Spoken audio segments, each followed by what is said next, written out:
Hello there, trainers, and welcome to the European League 2025. Brought to you by Unity Clash, and it's going to feature 14 teams which qualify through open qualifiers, where 21 teams have participated. I'm your host, Spartan Tano, and I'm joined here today by the incredible Husky Star. How are you doing today, Husky?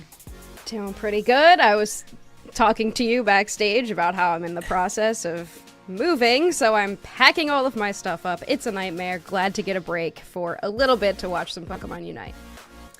Well, I mean, hype games that we have today is going to be a very exciting one. Chat, this is a 4-month-long event. We're going to go through 12 weeks of regular season, which is going to be a round robin. We're currently in week 5. We are already in week 5, which is absolutely ridiculous. Then it will be followed by playoffs, where only the top 12 teams will play in the group stage, and 8 will play in the double elimination bracket. The top 6 teams will qualify for the EUL Masters, which is also pretty damn hype. Now today, we've got Ultimate playing, Husky, and they have yet to lose a game in this league. Yeah, this is going to be a pretty exciting day of games. I believe we have 3 sets, or 3 or 4? I think it's 3 sets to cover today here on stream. So we've got, let's take a look at our standings from last week, and as we move into this week number 5, we've got 14 teams currently up here, and as we see, we have a current 4-0. A big 4-0 on that board. Ultimate still haven't been hit with a loss just yet. These are of course, the most up-to-date standings. The enemies are there holding second place, but they're pretty much tied here with the Victory Road, which we will see today. We've got Banana Peelers, and then Cafe du Matin we will also see today. So there is a risk of 2 of these teams losing that joint second spot. Yeah, this is going to be really interesting, especially because we do have so many 3-1s that everybody is kind of in like in a really big standoff between these 2nd through 5th place spots. And if anybody can take down Ultimate, obviously that would be great for them to be able to get this team on the board with one of those losses. Also, a lot of 2-2 teams that are definitely going to want to make sure that they turn around their win versus loss standings at the moment. It's one of those where you want to be winning every game that you come into. As we have a look at these points right now, as we say, I mean, the enemies, they're +4. They're managing to win each of these games, and yeah, if you want to take them off that spot, you've got to make sure you do exactly that. Now, we do have some teams that are still struggling here, Husky. On the other side of things, Lunar Guardians, they're still looking for their win. They came close to it, but it was a difficult game for them last week and ended up losing in the end. Azeri Esports have found some moments of brilliance with these past few weeks, especially with their Mew play, but unfortunately it hasn't been going their way. But what I will say is that I've been loving the Duraludon play that we've been seeing coming out of this team. I mean, though it's week 5 already, there is 12 weeks total, so these teams that are sort of in this lower half are definitely going to have some opportunities to come back as long as they continue to put up some wins here. We do have a couple teams here that are coming off of a current win, so it's going to be good for them to try to keep that momentum. If we are seeing plays like Duraludon, like Mew, you know, it can keep some of these higher up teams on their toes and make it a little bit more interesting for these lower teams to start to come back.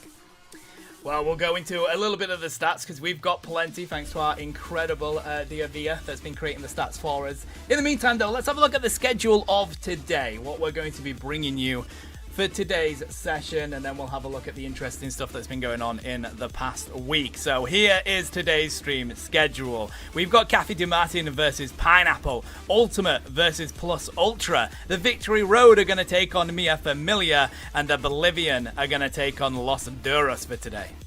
Yeah, these are going to be some really, really cool games, especially because we are going to be seeing a lot of these top teams. Cafe du Matin, that's up there right now. Ultimate, obviously, is that team that has yet to drop anything. TVR, another team that's very high up. So it's going to be really cool to see kind of how these teams are going to go into our week number 5 and if they can hold on to their win streak so far.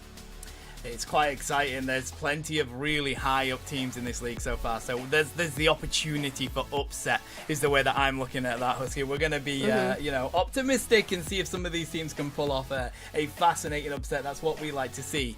But we have got some incredible graphics for the stats that have been going on in this past week that we want to bring you. We're going to be able to show you the most picked Pokemon, the most banned Pokemon, and a lot more of that data. So let's bring it on up. It's by our amazing stats analyst, Dio Eva here, as you can see. Incredible person. Go check them out because it wouldn't be possible without them.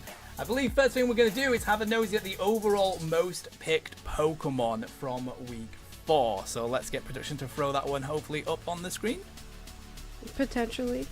I like the little Tinkaton art, though. I'm fine totally looking at that. But look at these bands. I mean, does anything kind of, or the top picks, does anything really stand out or surprise you here, Tano? No, I don't think that. This is for all the weeks, of course. When we do break it down into last week, the biggest surprise for me was how much Charizard has risen. And the fact that we've had fun, well, this is the 5th week of competition here, Husky. Charizard's only been changed in the most recent patch, but still, it is shooting up that ranking already. Yeah, that doesn't surprise me at all. I mean, Charizard's always been a Pokemon that's been pretty solid, but it just needed a little bit. And now that it has gotten that little bit, it definitely is worth picking a lot of these times, especially because a lot of these top bands need to take out some of these most broken Pokemon in the game, so sometimes Charizard does slip through. What is interesting to me is this Hoopa at the top. Hoopa is one that I find is prioritized way more in EU teams than it is in teams that I'm used to in NA. And that win rate, the 60.6% win rate so far. Hoopa is very clearly invaluable to these EU teams. Yeah, it's just so important. So many teams have different strategies around playing that Hoopa, and it's not just those portals. We see plenty of teams running it with that Trick Phantom Force as well, trying to utilize the power of these heavy damaging Pokemon like Talonflame with it. So yeah, a lot of EU teams love playing that Pokemon. It does not surprise me that it is number 1 on this list, very closely followed by the other two, which is Snorlax and Blaziken. Are we surprised by any of those top 5 picks there at all, Husky? They're definitely taking a pretty strong lead, right? It's what we would expect. If everyone said, okay, take a guess, what are the most picked Pokemon in this league? You would go with one of those 5, to be fair.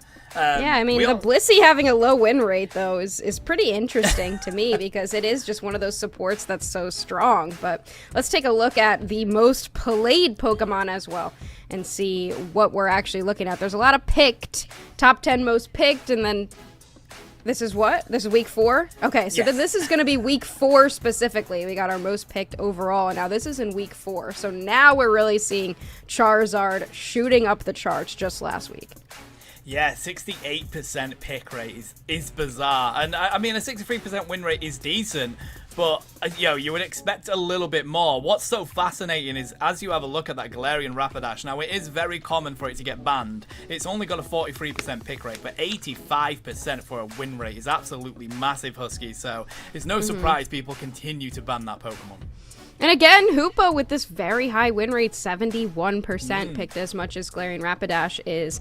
Alchemy also making an appearance on this chart. Not a very high win rate. In fact, a very kind of disappointing win rate for being picked 50% of the time. And this is a support that is still very strong, but it seems like in the EU specifically, Alchemy just has not been able to find its groove. I feel like it's one of those supports that needs a specific composition for it to really shine, whereas things like Hoopa and even Blissey, which had a little bit of a better win rate than we saw in the overall stats, but it's still being picked quite a lot. Those Pokemon just seem to be fitting in a lot more than something like Alchemy, and also Umbreon, commonly, played as a support as well. Yeah, I think looking back on it, because the Alchemy was, when it first came in, very highly banned, and then it had a good win rate for it as well. I think teams are beginning to suss out how to play around it. I think that's where it's coming from, Husky. So that's what we're expecting. These are the overall most banned Pokemon in the tournament so far. And just to prove my point, Alchemy storming to number 1 there with 43 bans in total. Blissey, Ho-Ho. So what we see is most of these bans are typically those supports or defenders that are very difficult to deal with, can take quite a lot of damage, and just enable your team to really hold up a team fight. Yeah, I mean, this entire top line shows the Pokemon, and still with the most banned from last week, shows supports and defenders, as Suicune is an all-rounder technically, but it is often played as a support as well. And last week especially, we saw Ho-Oh getting those bans because it was recently buffed and recently changed. It was recently nerfed back, so maybe we could start to see it actually being picked, but it just became such a permanent ban because of how tanky it is. It has so much sustain, it never goes down, and also the Unite move, having the ability to resurrect the entire team, is definitely a very good combination, so we saw it banned constantly last week.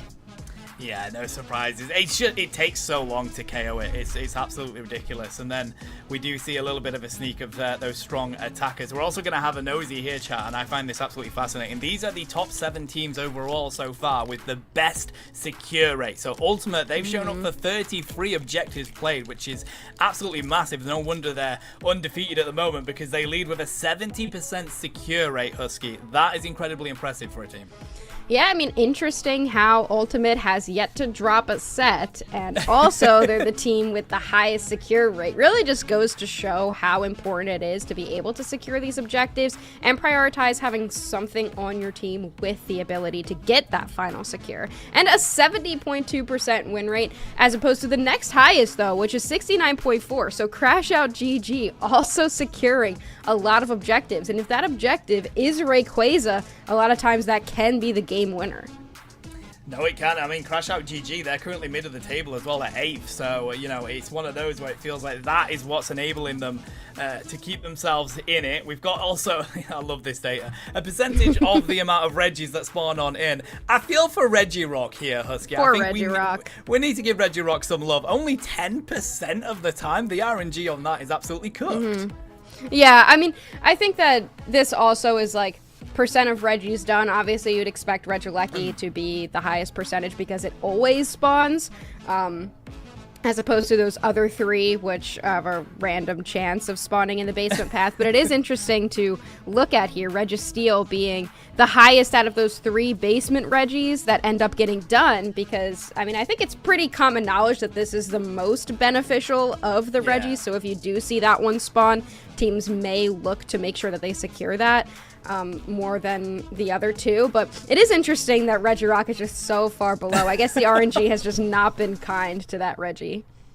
No, I mean, that's the rota that people go with, right? Registeel, then Regirock, and then Regice in the opinion of favorited bottom objectives. So, yeah, and of course, 70% secure rate on that Rayquaza as well. So we have seen a couple of moments where they haven't actually gone for the Rayquaza. 20% is quite high considering how Pokemon Unite is, and that being the most important objective in the game. But let's have a look at the teams that are going in today. Pineapple are going to be on up first. We've got Nils, we've got Skull, Mavuika, Bidapig, and Beach. Looking at their record down there, Husky, we've got top 8 EUIC, top 8 in UCS, top 2 in the Women's United League, and top 9 EU Regionals. UEC 2024 winner. What a well-balanced and incredibly experienced team Pineapple have.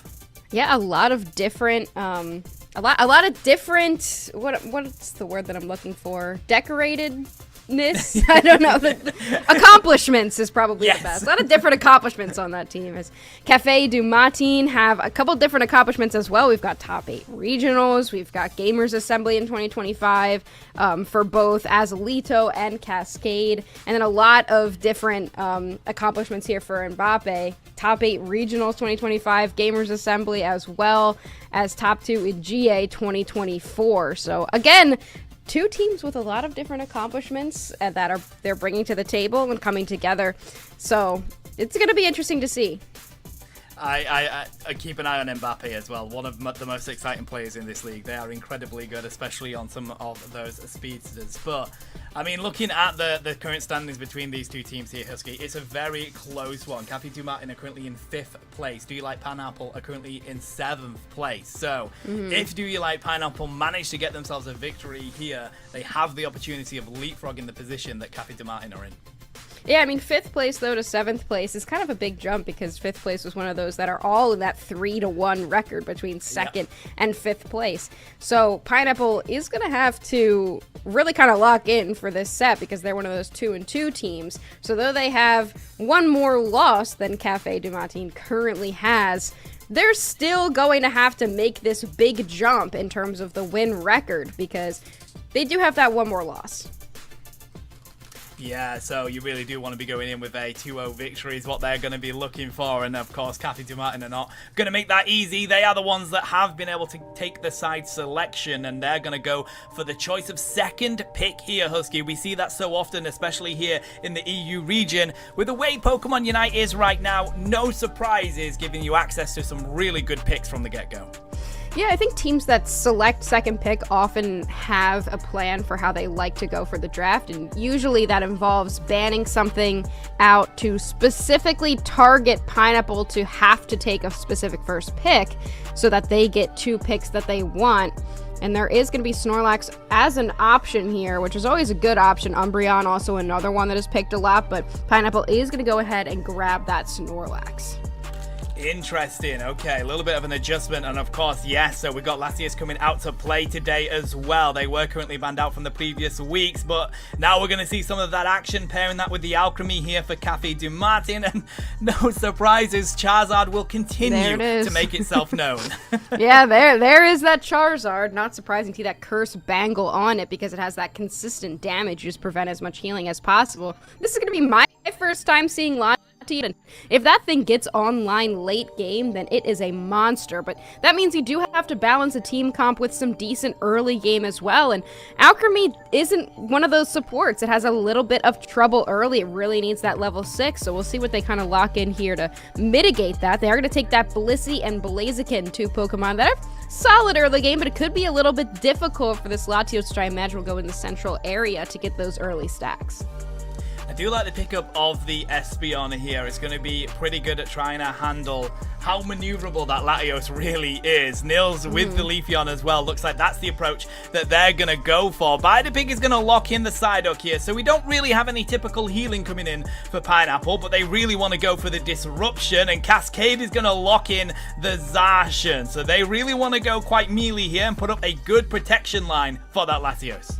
I really do like the choice for Psyduck here because those Snorlaxes there, it has that heavy slam, likely going to have that block. Having a little bit of extra CC in your front line is definitely beneficial, especially because neither Espeon or Leafeon really have a lot of CC to speak of. I do imagine we will see that stored power on the Espeon, though I'd love to see a Psyshock. I'm always in favor of seeing a Psyshock, but honestly, we could potentially see it, but if they wants to target down that Latios, which has a little bit more mobility, then stored power could definitely be the call. But with that Leafeon pick as well, that early game is definitely looking in favor of Pineapple, so Cafe is going to have to really try to focus on getting that late game. Yeah, that they are, which begs the question where they're going to send the central area, because we have seen teams taking the Blaziken into the central area, because that is one of those Pokemon, Husky, where as soon as you get it online, it can really begin to impact a game. It gets to the point where teams just haven't got enough levels or enough damage to deal with the self-sustain that Blaziken can have. Yeah, Blaziken getting that level 5 early to make sure that they capture as much of those 850 birds has kind of been a strategy, but also Latios just needs that level 5 to start building up stacks, and I haven't seen it competitively yet, so this is going to be my first time kind of seeing the way a team plays around Latios, but in my experience, spamming it for free wins in solo queue, Jungle seems to be the better call for that Pokemon just to make sure it gets that level 5, but I also have played around with the idea of it going into that path with an EXP share and then switching for that central area with the Combuskin. So we'll see what they end up doing here, getting into our game number 1. Exciting. So looking at the central area, Pineapple are going to share out as much of it as they possibly can with their Charmander in there. It's going to be Blaziken for Cafe du Matin taking that approach, Husky, but Beach is just so dominant in this early game with this Snorlax. It is a tough Pokemon to out-secure with Snorlax, and you also have that little Espeon Eevee, which is the better secure of all of the Eevees currently in the game. They will not be able to make it to the other side, but they are going to be able to get a lot of experience early already as that Espeon. Cascade here trying to see if they can take Nils, but they do get the evolution. So now Cascade has to back on up. They may have a little bit of shielding, but it ain't going to be enough against the power of an early Leafeon. Down in this bottom side, though, majority of this farm continues to go to Pineapple, Husky. We do have stored power on the Espeon as well, so just a lot of very consistent, sure hit damage. As long as they stay out of the way, they're just going to be able to fire a bunch of damage on everybody. 4 members of Pineapple now in this basement path, but still, this Blissey will be able to get online. Oh, dominant approach here from Pineapple, trying to see if they can pick up some quick KOs. Taking a nap on the Snorlax in the Flux Zone. Looks like Bida's going to go down. Do they get out? No, they don't. There is the KO as Latios finds it, looking for more here. Skull has to be wary. They're very weak on this Charmeleon. They do manage to find the Combusken, but Latios gets the double KO. And I don't think Cafe to Martin are going to be that upset about that one, Husky. Yeah, honestly, this is a pretty dominant approach from Cafe du Matin. I believe Pineapple losing multiple members, even though they had the player advantage, is not the way you want it to go. You wanted to at least pick up that Latios KO, prevent it from getting some boosted attacks on top of members of Pineapple. But now with a level 6 on Latios, inching toward that Luster Purge unlock at level 7, they've already got a good number of stacks. We're going to be looking for that 25 is kind of the key there to get some of those extra little beams of Eon power. I don't know what they actually are called, but 25 and 50, 75, they unlock more. So that's gonna be their goal here. With 5-5, not too much happening in terms of score yet. No, and the issue is that Cafe de Martin have their Blaziken online. Zacian's hit that level 7, so level-wise, they're definitely in a comfortable position. Leafeon only just hit level 6. When you pick a Leafeon, you want to be hitting your Unite move as you come to the 7-minute mark. They do try and grab all of this farm that has just spawned on in. That's what they're able to do, but here comes the power of this Blaziken into the Flux Zone. They dive on through. Not able to pick them up on the flank, but it has backed up Pineapple to their T1 pad here. I mean, not able to get any KOs, but still, you forced everybody on Pineapple down and away. Instead, they're going to have to move up into that top path because there's just no way they're going to be able to take down this Regirock. And speaking of Regirock from earlier, we do have a Regirock now, so some Regirock representation here, and that will go to Cafe du Matin. Finally going up to 11% on that secure rate, buddy. But the Regieleki continues to progress as well as Pineapple managed to take that. Looks like they want to push this towards this T1. Might not be the right choice as Cascade annihilates the health pool on the side of that Leafeon. And Blaziken wants to buy a little bit of space for them to lock down. And they crush that Charizard back to the Pokemon Center. What an eject button there from that Blaziken as well. Getting that overheat right on top of that Charizard, repositioning it to make sure they go down. They might be caught here. A lot of damage coming down on top of them. And an Emerald 2-step just to close it out. Zacian now looking for that Leafeon. Not going to be able to get it. Big Unite move from Espeon, but it does not matter. So far, Cafe du Matin is dominating in this top half. That they are, managing to use the Emerald 2-step to find the KO onto Blaziken, but we've already seen it, Husky. Blaziken is becoming a little bit too unmanageable for Pineapple. Yes, they've managed to catch up on these levels, but every time they go into that team fight, Blaziken's finding a way to get at least 2 in that fight. Look at the Leafeon as well. They wanted to get 40 points, but Alchemy was able to find them up top to be able to prevent that from happening. And almost to the halfway point of this game, and we still don't have more than 5 points scored. And both teams now trying to move toward this bottom path. Noticeably, 2 members of Cafe have remained in the top path. Zacian might be able to get some points in, I think at this point, with a level 9 on that Latios, and as well as a Blissey Unite move available. Cafe is feeling pretty good about hanging out in this bottom path with only 3 of their members as opposed to 4 from Pineapple. Yeah, they do have Charizard here, though, and they do have power with that Seismic Slam to disrupt any team fight that might come through. They've got to be wary here, though, Pineapple. They want to make sure that they can zone them out, and with Beach taking so much damage already, that's not going to be an easy task, but the block comes through, throws up that shielding for them. Regirock again is here, Husky, but they're not going to be able to rip it just yet, as we see the damage raining on down from Latios. There's the Psychic Solaire, manages to get a connect, but it's going to be taken anyway by Zacian. Cafe du Matin find the answer yet again. Charizard may be in the sky, but they're sent back to the Pokemon Center as they continue to throw onto this pad and find the KOs. The Emerald 2-step from Leafeon was able to take down Latios, but it wasn't enough to get anybody else. And Zacian with that secure, followed by the Fluffy Cream Supreme to prevent basically Charizard's Unite move from doing enough damage. It is going to be Cafe taking that as well as the basement gold zone. We finally got some more points on the board. That is now 110-5.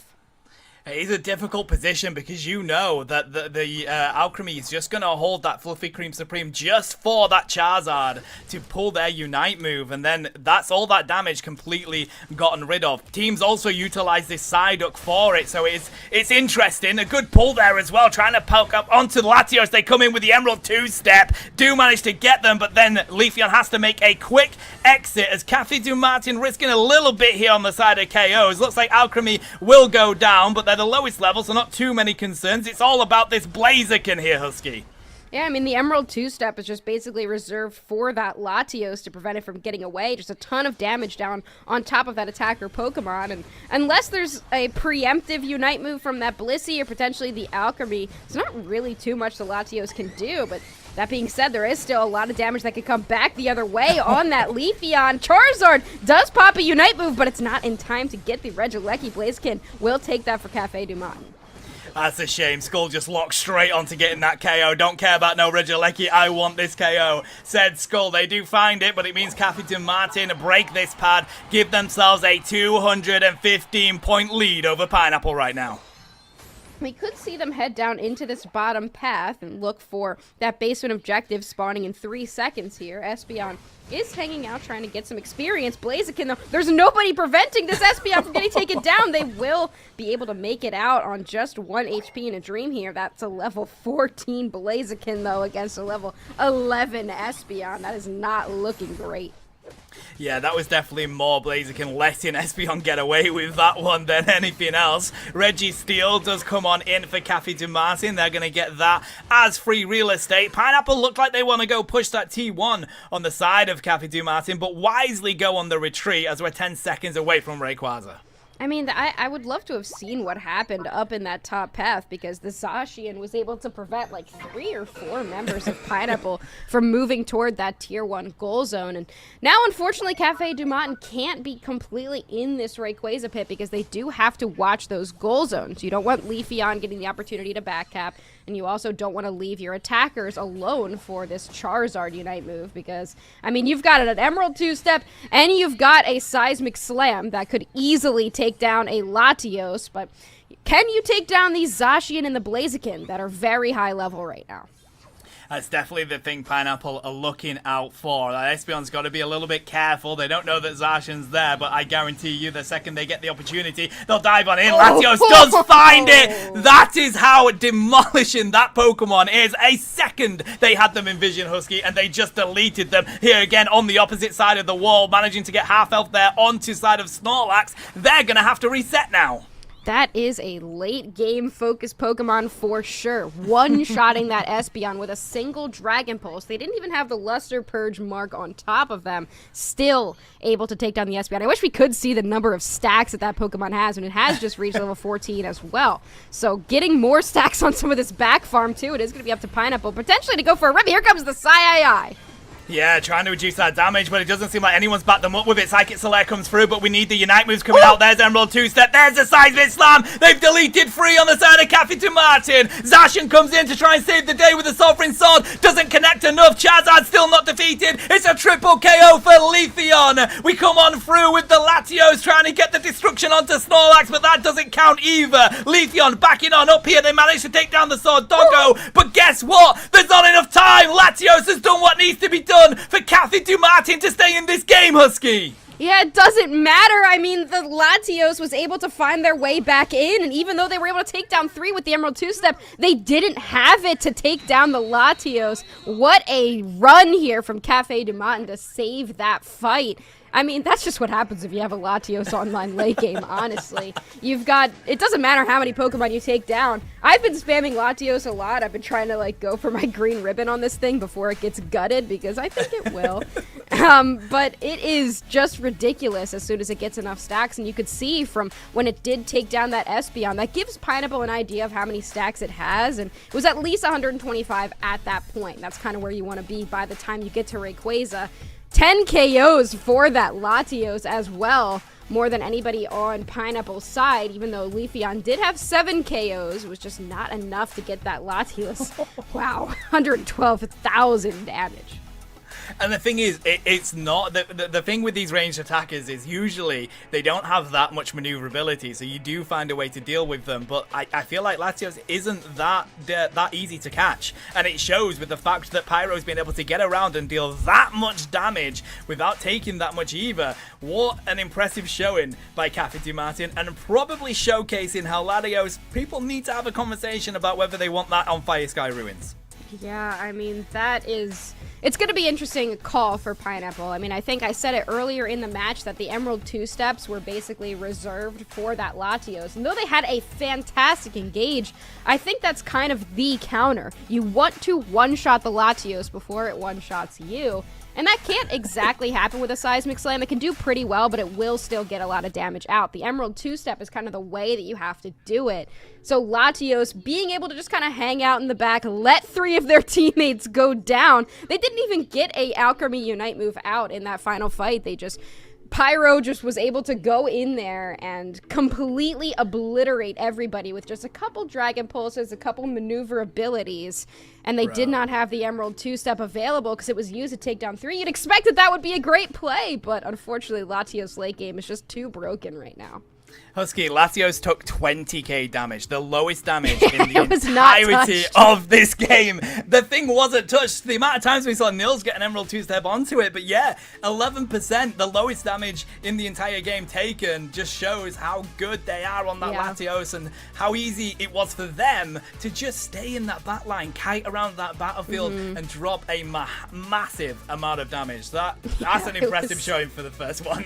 It was just not touched. They couldn't get to it, and that's a lot for a kind of mid-range support. It has a mid-range attacker, it has a similar kind of range to what something like Espeon has, but it does have that sure hit. So even if you jump in with the Dragon Pulse, it is Dragon Pulse, right? And are able to grab somebody with that boosted attack, and then you can just back out enough that all that damage is still going to hit no matter how far away you are. But sides are switched here going into draft for game number 2. Cafe is going to be looking to 2-0 Pineapple, and they are going to take that Latios out of the game. It is over. They don't want to see it anymore.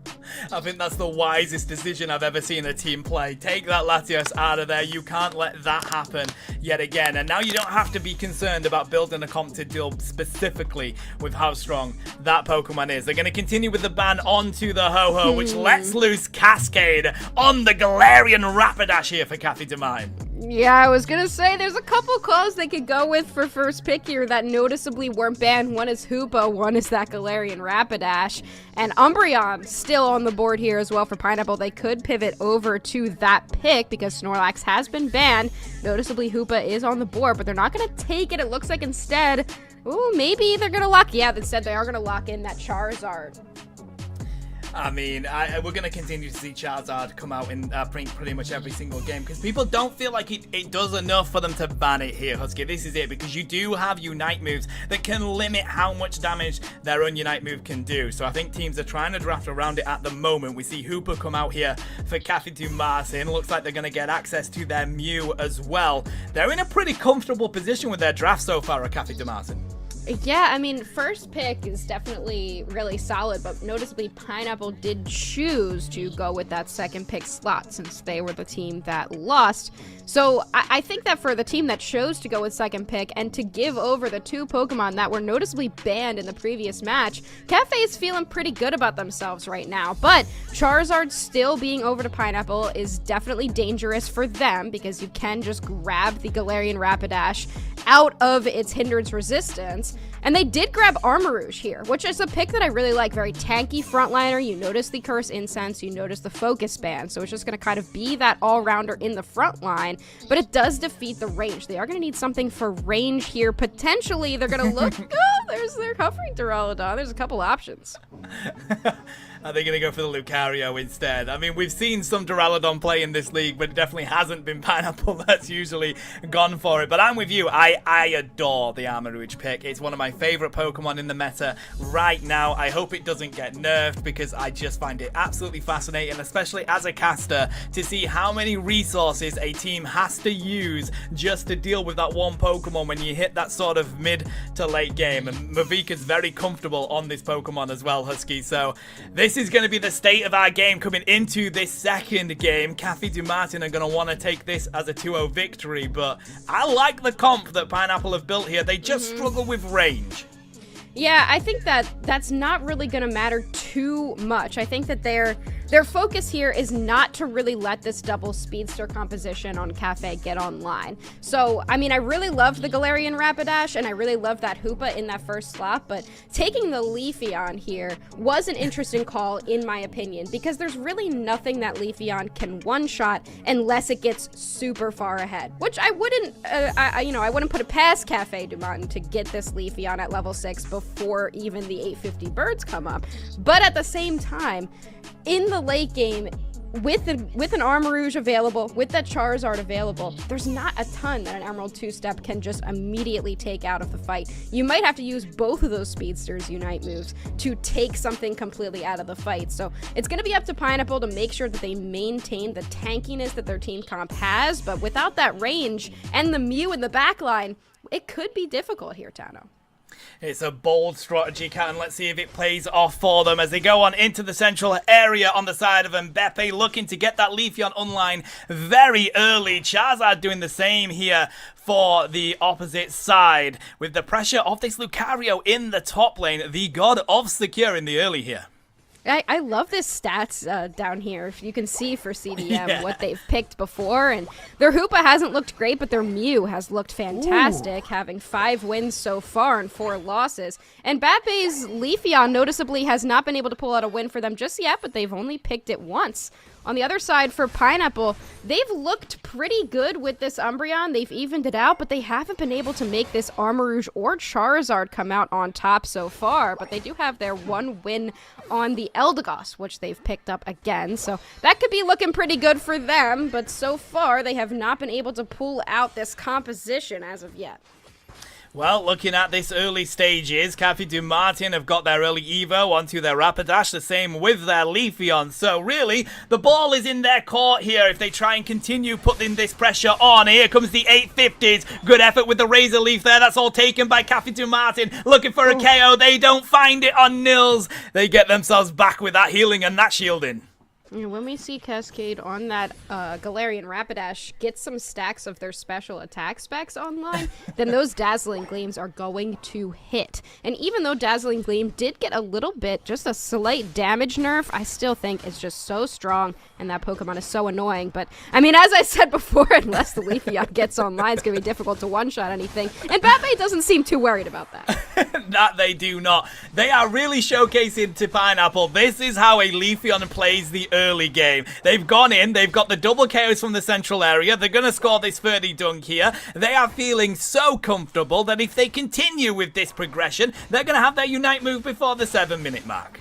Yeah, we could see it happen. Before the 8-minute birds, they were level 7, so that level 8, just this jungle clear should be able to give it to them. Noticeably, this Mr. Mime has the level 5 already. I believe they do have Confusion. I didn't see the Psychic quite come out, but I'm going to see it here in a second. They don't use it. I would love to have seen what it was. But Mr. Mime is a pick that doesn't get used as often, but it is very strong for players that really know how to use that CC to their advantage.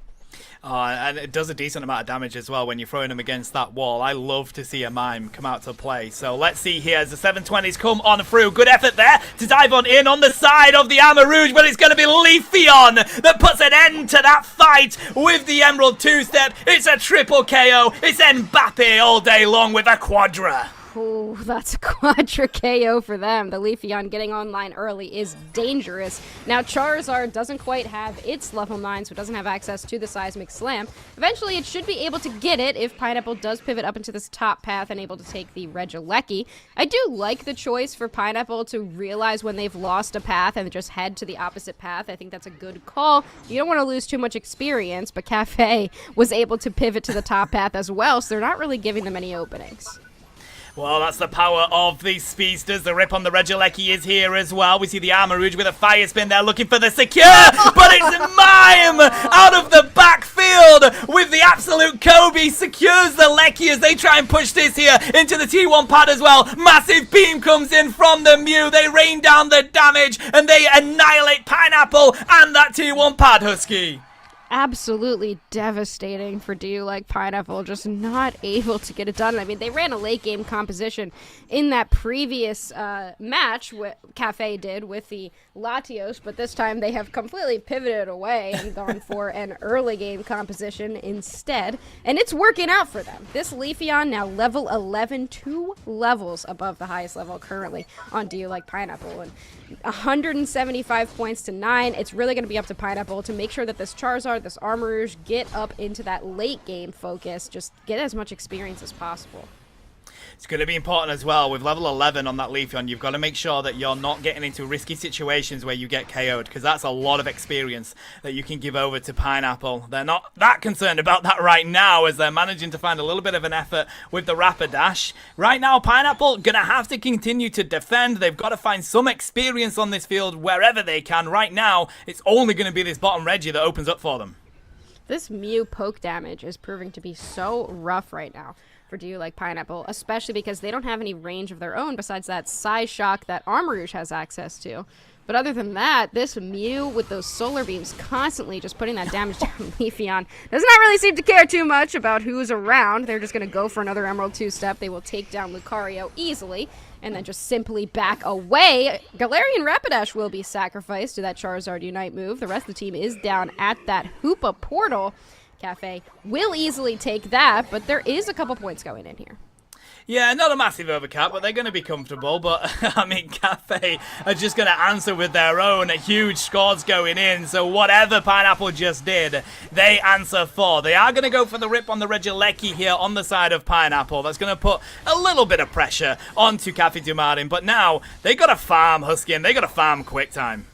The Mr. Mime almost made it up to the top path for another Miracle Secure. Not quite enough time for them to make it. So Pineapple does get that objective, but it's not really going to matter too much. They're going to leave Rapidash up there to take care of it while the rest of the team pushes into the enemy central area. I mean, look, we'll go down on the Mr. Mime, but I don't think it's going to matter too much. They're just going to easily be able to skate out of there. And in the meantime, also putting up some barriers to set up the Leafeon even further. I mean, this barrier Mr. Mime is looking great.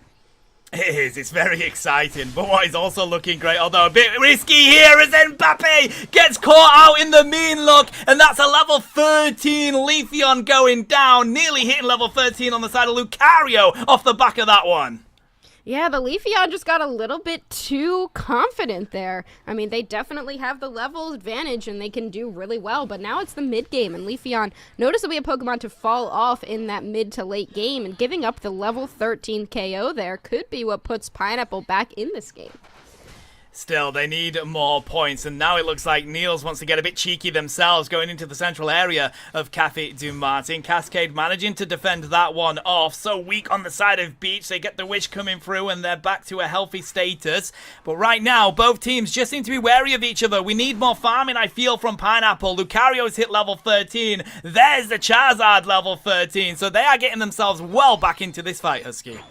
These barriers from the Mime as well are just so disruptive to what Umbreon's trying to do. It needs that mean look, but then you can just put a barrier up and then the team can't get to you. There's not really a lot of mobility on Pineapple's side, less the E-Speed Lucario. That's really the only thing that can kind of bounce through those barriers. So even if Umbreon does mean look the Leafeon or does mean look the Galarian Rapidash, you just put a barrier up in front of it and Pineapple can't really do that much. I love how after the stats that we looked at, the game is just giving us nothing but Regirocks now, Husky. It just continues to throw them at us just to change the status of it. The Regieleki's going to be taken by Pineapple here, but we do have Cafe Dumartin getting set up in the top side, ready for an ambush. Pineapple have to be wary. They're going to have to take the long road round to come into this Rayquaza fight. Yeah, that's going to be a good call here for them, just to push Pineapple out of the way. Lucario is going to be able to get 100 points in, but it's still not going to be enough to put them in the lead. It is going to get them a little bit closer, but they still need some more points. Nobody gone down quite yet, but Cafe looking to chip this, trying to bait Pineapple into the Ray Pit. Just waiting for that first engagement. Right now, Charizard isn't close enough for that Seismic Slam to matter. They will have got a good stun there onto the Armor Rouge. Here comes the Psycho Kinetic coming on down. They can't find anyone with a Psycho Boom, but there goes the Umbreon Unite move as well. They've managed to find the Elder Goss, and they've done enough to actually defend against what Pineapple was bringing to them. They still have that Aura Cannon and that Seismic Slam to go here, Husky. There goes Leafeon, though, looking for a back cap themselves, and there's not really much Pineapple can do about it. They're not going to be up in time. Eldegoss jumps now. They have respawned. Lucario potentially going to look to take down this Leafeon. They do have a Unite move available. Still have a Seismic Slam, but Pineapple's going to need to make a call. We're under a minute to go, and everybody on Cafe has responded now to try to take down this Lucario instead of defending against this Leafeon. Leafeon will take down the Umbreon. Pineapple's not looking too good. Here comes the Seismic Slam. Triad Blitz is going to come out as well, trying to lock down this Charizard in that triangle. They've not been able to take the KO onto them just yet, but they're getting so ridiculously weak. A good effort by Mew finds Lucario, but now Pineapple have one shot and one shot only, and that's Rip the Rayquaza. Mew won't let it happen with a massive serve coming through. Pyro gets away from the lock-in. Hooper finds the double, and that's going to be all she wrote, Husky, as Cafe Martin can lock in this second game. What a fantastic play by that Mew as well. And they do just have so much poke damage with the Mew on that side and nothing really to poke on Pineapple's side. They just have to go for a death ball. That's really the play that they have. And Cafe did not let them do it. The Mimes barriers, I feel like they really were the MVP of the game, just making sure that Pineapple could not death ball the way that they wanted to, especially in that last fight, as well as keeping them at bay in terms of their level gain throughout the match. Final score is going to be 436 to 225, and Cafe du Matin going to take this set 2-0. Yeah, they're going to feel pretty confident with that. Currently, with the way the standings are, that's going to take them all the way up to 3rd place right now, while we wait to see what goes on with the Victory Road game later on. So they're going to be very happy with the way that that turned out, and Bafe especially with some brilliant effort on that Leafeon, giving them the foothold from the early game, and then really was Cafe du Matin for the rest of it. Yeah, 12 KOs with this Leafeon. They had that early game locked down. Even after they got caught out a little bit there and were able to give up that KO to Pineapple, it just didn't matter. 84,000 damage as well. That's 33% of everything on the team. The poke damage as well from Mew, nothing to scoff at. They only took 15k as well. They just weren't touched. It's a great effort, really was, and what a way to bounce back. As you said, they completely changed their team comp. It was a late game comp that they used in the previous game, managing to win that with some great effort at that Rayquaza fight, and then coming into this, they took the early game, they grabbed it in their hands, and they did not let go. Pineapple, a great effort to try and get themselves back into it, but unfortunately the Rayquaza fight just did not work for them. Yeah, I mean, they were kind of on their back foot the entire time. I feel like they had like a little bit of a better chance in that game number 1 because they did have the early game composition. It seemed like they were holding their own, but in this game, it really didn't. It really seemed one-sided throughout the entirety of that match, and a lot of it was due to Mbappe on that Leafeon, just dominating the entire time. So what a set number 1 to start off with here, and this is going to be, this is setting us a good precedent for the rest of the day.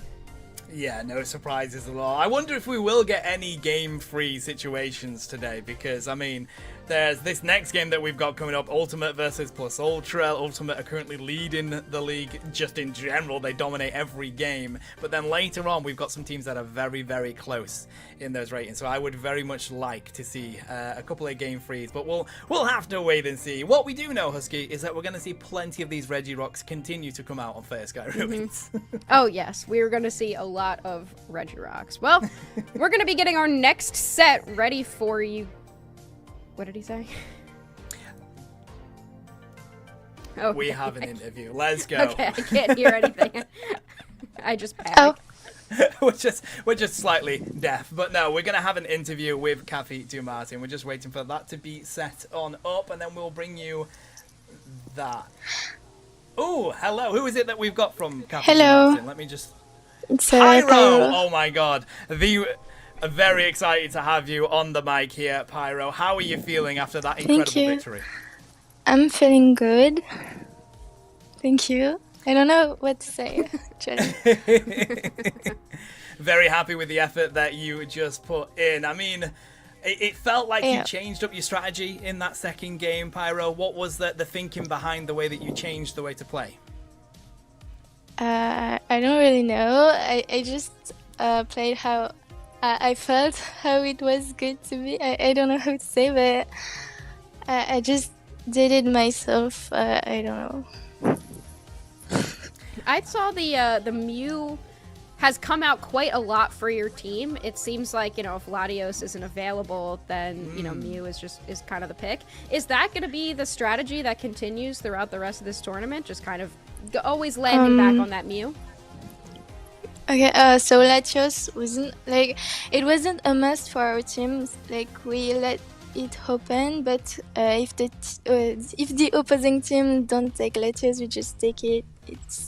And then we just I just play something else if it's banned.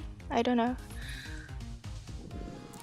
And with your team strategy, because we saw a little bit of double speedster coming out in these games, is that going to be a continuing of what you guys decide to do? Because a little bit risky, because you have to win that early game, right, Pyro? Yes, we think Ponyta Rapidash is the must in this meta. We don't know. I don't know how to say it, but I know they always want to ban or pick it. Yeah. Yeah. I agree. Makes complete sense to me. It's a very, very strong Pokemon. So, anything else, Pyro, that you want to kind of call out here as you move forward? I just want to say thank you for recording our games, and thank you for your times. That's all. Thank you. Alrighty. Well, I mean, thank you, Pyro, for being on the mic with us, and thank you for putting up some incredible games as the Cafe de Matin continue to push on through for the win. Chat, we are going to head to a quick break while we get this next game ready for you. Grab yourself a drink, grab yourself a snack. We will be right back with you.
Welcome back, trainers. Apologies for the long break. That was my fault. I had to go grab myself plenty of snacks. But we're back. We're back. And we have an exciting game. Ultimate versus Plus Ultra. Don't know about this one, Husky, because Plus Ultra must be looking at this as Ultimate are the champions. It's David versus Goliath here. I know. I mean, Ultimate is kind of like the ultimate team to beat at the moment. They're the only undefeated team so far. So Plus Ultra is going to be looking to change that. But I don't know, Tano. I feel like this team is ultimately kind of unstoppable at the moment.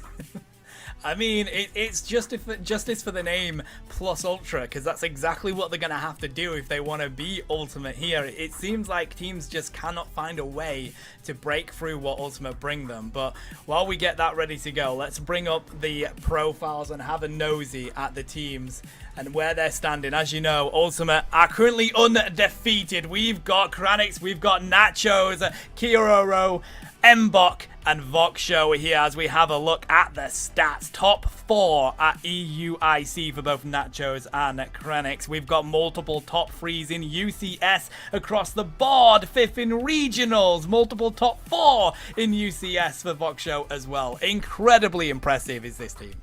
Yeah, I mean, if you see this team roster, I feel like you're kind of like, yeah, this is the team that's going to be in front, and they have not disappointed so far. These are some crazy good players, and we've got some stats for you as well for Ultimate. So far, these are their top 5 strongest picks. Not surprising when you see Nachos on the team. That Zorak, Comfey tends to be coming out, but 100% win rate with Snorlax as well.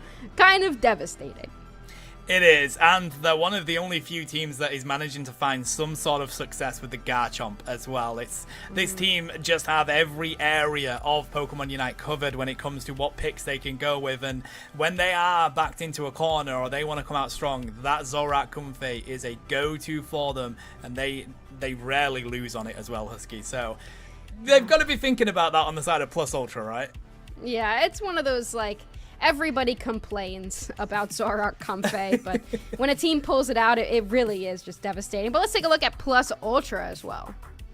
Yeah, here we go. We got Max, we've got Riku, Atrax, Dwayne, and Fabor here. And looking across the board, they've got plenty of achievements to their name. Top 6 in the monthlies. We've got regionals, top 12, top 6 here. Sub at Worlds as well for Yala Bingo there on the side of Atrox. Top 12 UCS for Dwayne and Fabor with the greatest record so far. Top 6 at regionals in 2023. Top 8 at EUIC and top 6 at regionals 2025.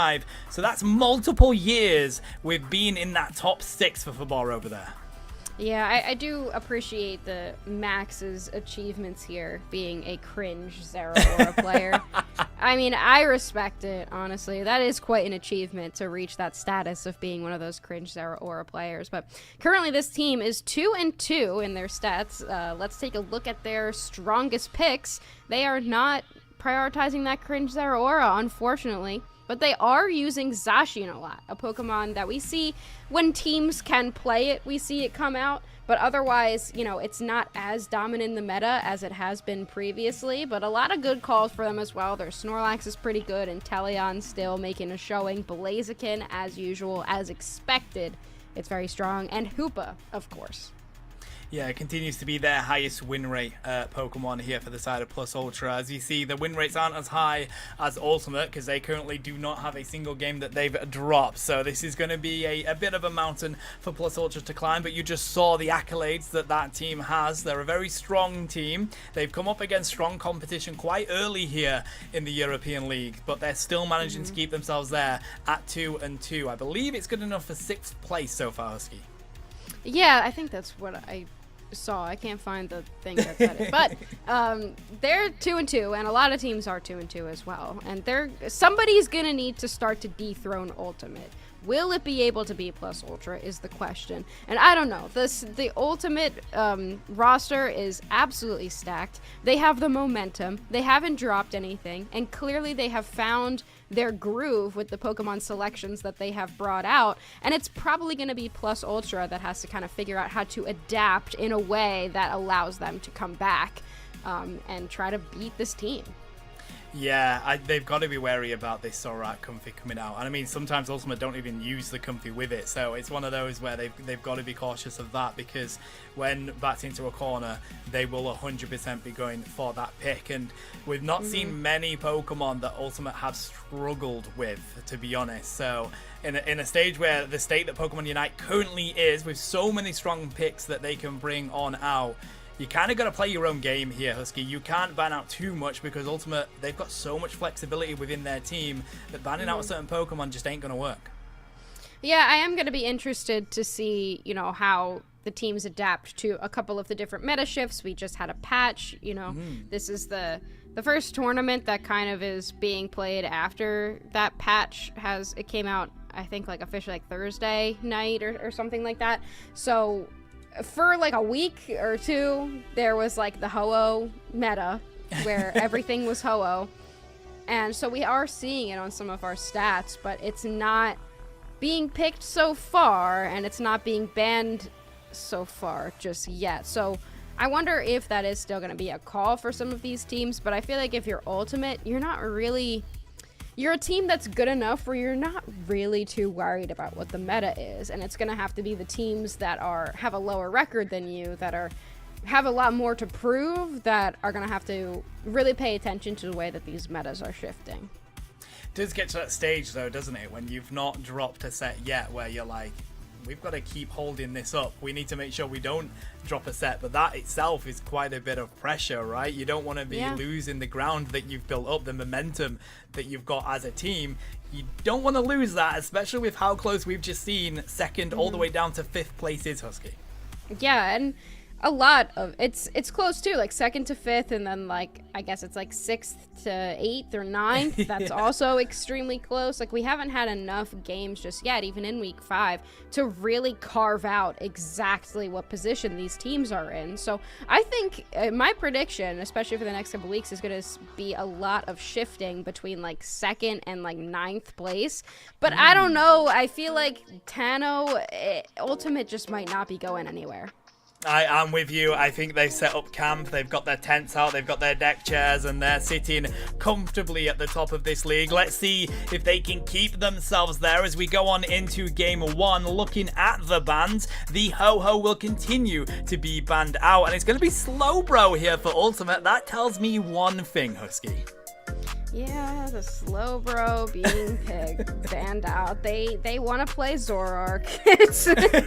And instead, though, Plus Ultra just bans it out from under them. I mean, that does give a lot of options for Ultimate to first pick, but potentially seeing that Slowbro ban was like, yeah, Plus Ultra does not want to deal with that Zoroark being picked. Instead, Qatar gonna pick up the Snorlax. I love the panic button pressed on the side of Plus Ultra. Get rid of the Zoroark. Take it out.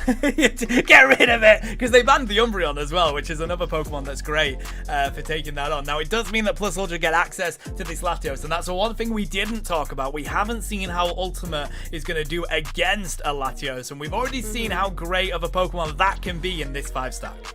Yeah, I mean, you just can't let it stack up, so you're just going to have somebody on Ultimate babysitting the Latios and taking it out over and over again to prevent it from stacking. And one of the things to keep in mind is that you kind of need to one-shot this Pokemon, so they might be waiting for Nachos at the end to see if there's a good speedster into their composition that works well against something like Latios. But Krenix going to still be prioritizing this Garchomp. Always a good call for this team specifically. It's been nerfed. They hate Garchomp. I feel like they just hate it, but still some teams are able to make it work.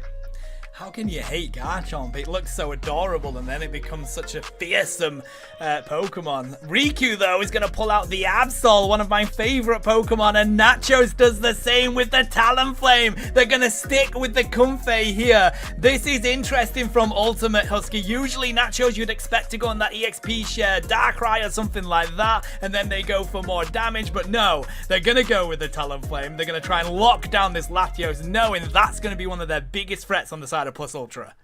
Yeah, noticeably no Galarian Rapidash, but I think when you know that you're going up against Atrax on that Latios, Galarian Rapidash, though it's very strong, it is going to get hit by all that damage. Talonflame, however, with Fly, can avoid a big chunk of it. It can just fly out of the way and not have to worry about those stacks, and it can do a pretty easy job of one-shotting the Latios if it's able to land it. And then I also really like the choice to go for this Absol here, just to try to do what's going on, like just try to have an opposing force on the other side that's threatening your back line. So it's going to be an interesting one. Yeah, I mean, Absol, realistically, as we look at this team, isn't going to have that many issues against this team. I mean, Snorlax is going to be the biggest problem just due to the CC that it can bring out on it, but I'm expecting a Pursuit Absol to come out of Max here, and it's a good position to come up against Ultimate's comp. Now, what I find so interesting here, Husky, is that they've still gone for the Comfey. Now, with a Talonflame on the field, especially in the EU region, we've been seeing more of this Hooper because they utilize that Trick Phantom Force and they pair that together so that you get like a double hit of either Brave Bird or Fly into the line of the opposition. Yeah, I don't know. Maybe the Comfey is not going to really focus on the Talonflame as much as it is the Garchomp. And even then, a Trick would be pretty good. But it could just be a comfort pick here. Comfey is always stupid. So here we go. Game number 1. Here we go. Can Ultimate keep up their uncontested streak? We're about to find out as Talonflame takes the central area here for Ultimate. Looking at their record, undefeated with this Snorlax on the field, Husky. Yeah, I mean, so far, they have not been too successful with the Talonflame, but otherwise, the Snorlax has shown up, so somebody's going to be differentiated here, I think. We're going to either see Snorlax keep that 100% win rate, or we're going to see Talonflame keep that 100% loss rate. Well, talking about loss rate plus Ultra yet to find a win with this Buzzwole. They've sent the Absol into the central area. Latios is down here trying to see if they can get enough damage. Has to be wary of this Talonflame. Acrobatics does a great amount of damage in these early stages, and they are going to find the first KO of the game. Yeah, this is a great call from Ultimate to pivot to sending Talonflame to this bottom path to force the 3v2 down there, knowing that Absol would be likely to end up in that top path. Now they have forced Absol to the bottom path, and Talonflame has just switched. They are not letting it be a 3v3 anywhere.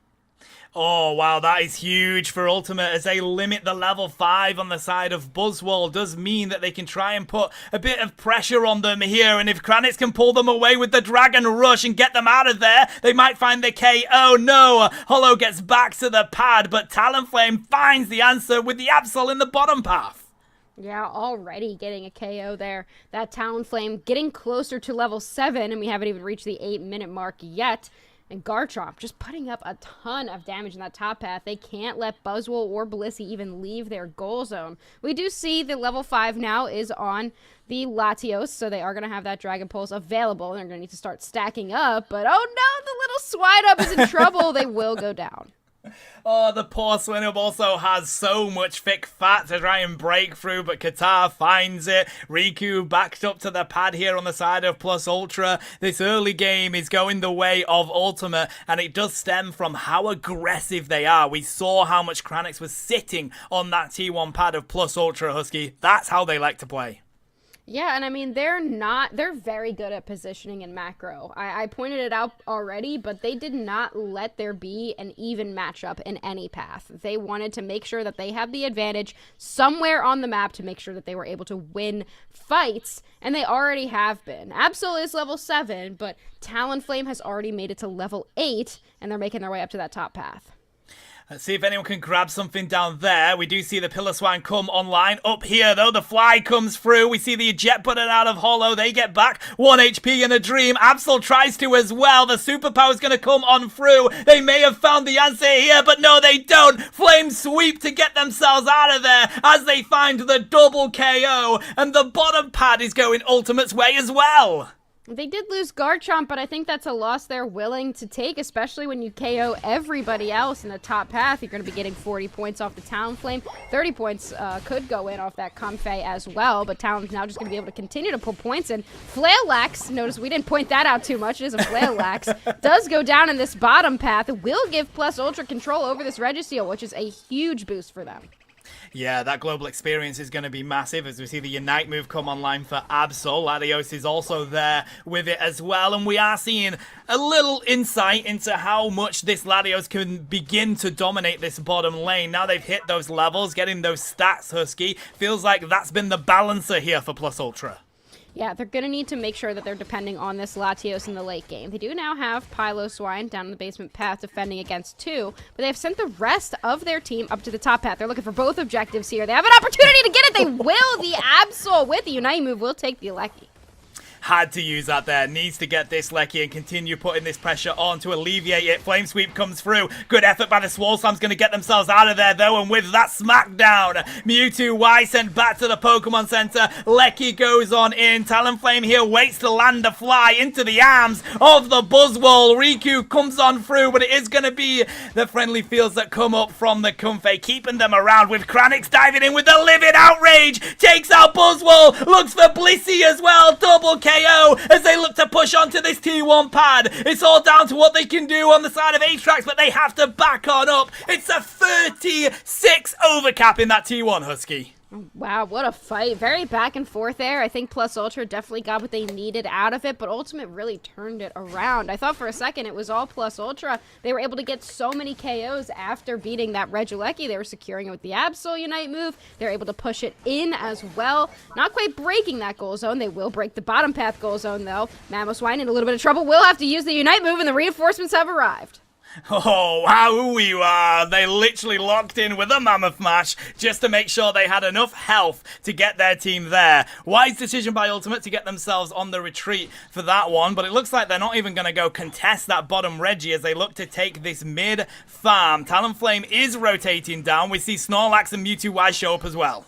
And now we've got ourselves a game. Plus Ultra is in the lead in terms of score, but this is going to be a battle for the Registeel on the bottom path. A couple different options for secure. The fly is slightly early. Here comes the Mewtwo Unite move. That'll give enough damage on top of that Registeel for Talonflame to be able to secure. The Wombo combo works for Ultimate with that one as they find another double KO on the side of Talonflame. They break that pad and just edge their way on the side of points against Plus Ultra. Another 33 reigns on into the T2. They want to take all this farm away from the central area. Little bit risky though. You don't want to be giving over any KOs down in this pit. Well, here comes Talonflame. They look for 14. They're just going to be able to skate on away. Not too worried about dealing with that Buzzwole or that Latios, but Latios does want to get some more stacks. Find the Luster Purge, and they do have quite a few stacks. You can see from the amount of orbs that come out after the Dragon Pulse is used. There's 4 of them right now, so I think they have around 50, between 50 and 75 stacks. Pretty good for them at this point. The Mamoswine, look at them. Putting up a fight, but not able to take it home. That's exactly why I hate playing against that Pokemon, Husky. It's ridiculous how much thick fat that Pokemon has. Takes so much damage to get the KO. We do see some points raining in here for Plus Ultra, giving themselves the point lead with a minute until Rayquaza is here. What an eject button coming out from Riku. Will they even get away? We've got the healing from Blissey. Yes, they do. Illegal movement there from Riku. Wow, the eject button was not in vain. Oh no! Mewtwo Y shows up and finds them. Blissey was not able to babysit the Buzzwole enough. They will go down, and they will likely be able to pull that eject button back up by the time a fight really breaks out. But currently, Plus Ultra does have the score lead, which is definitely a beneficial spot for them to be in, especially when going up against a level likely 15 Talonflame that we're going to be seeing at Rayquaza. Yeah, and then you've got level 13 on the Garchomp, exactly where you want to be, even on the Snorlax. So, Ultimate, they've got all the levels they were looking for. Plus, Ultra have done a great effort to give themselves that positioning as well, with level 13s online, and Latios nearly ready to hit there as well. Let's see the approach that they want to take here, because Plus Ultra, they've got positioning already. Ultimate are going to rip that bottom objective. It is a Registeel. Everything they could have wanted out of that one, Husky. Yeah, you might just have to look for a catch. It's going to be difficult with the Comfey sitting on top of the Talonflame. Mamoswine is in position, but they're all kind of grouped up right now, and they're looking for this Latios. Not able to find the Buzzwole is there. Flowery Fields Forever already used here, Tano. Yeah, and that's going to be huge not having that in there, but we do see the AOS coming on out here from Latios. They don't find the KOs just yet. In fact, nobody has. Finally, Buzzwell takes down the Gatch on Bliss. Assistance comes through as well. Power Nap from the Snorlax, paired with a Midnight Slash here from Absol, takes them down. Ultimate were on the edge, but they've managed to find some huge KOs. It's a triple to the side of Ultimate, with Talonflame coming out on top, but still 7 points between these two teams, Husky. Yeah, and I mean, Plus Ultra is still in the lead. If they just defend, they'll be able to make it work. But Talonflame is sitting there with a Comfey on top of it, and they are at the point where they could one-shot one of these Absol or this Latios on their own goal zone. But neither team knows. The close battle has been broadcast to the team, so neither of them know which of them is in the lead. This could be difficult for both these teams. They might both just decide to defend here. Snorlax going in with the Comfey on top of it. Not really able to get anything done so far. This Latios is definitely a force to be reckoned with. If it does hit that Mewtwo Y, it's basically one shot at this point in the game. Luster Purge comes out, but no team ready to commit just yet. I mean, Flame Sweep from Talonflame to get in to the side of Plus Ultra. Looks to see if they can take down the Blissey. They find it with a Mewtwo Y, but Midnight Slash is back up. That comes through and deletes Mewtwo Y. Livid Outrage does the same, though, for Ultimate, and they've deleted Plus Ultra. It took 2 team fights, Husky, but now they rip the Green Dragon. They rein in the Hundo Burgers, and they take game 1.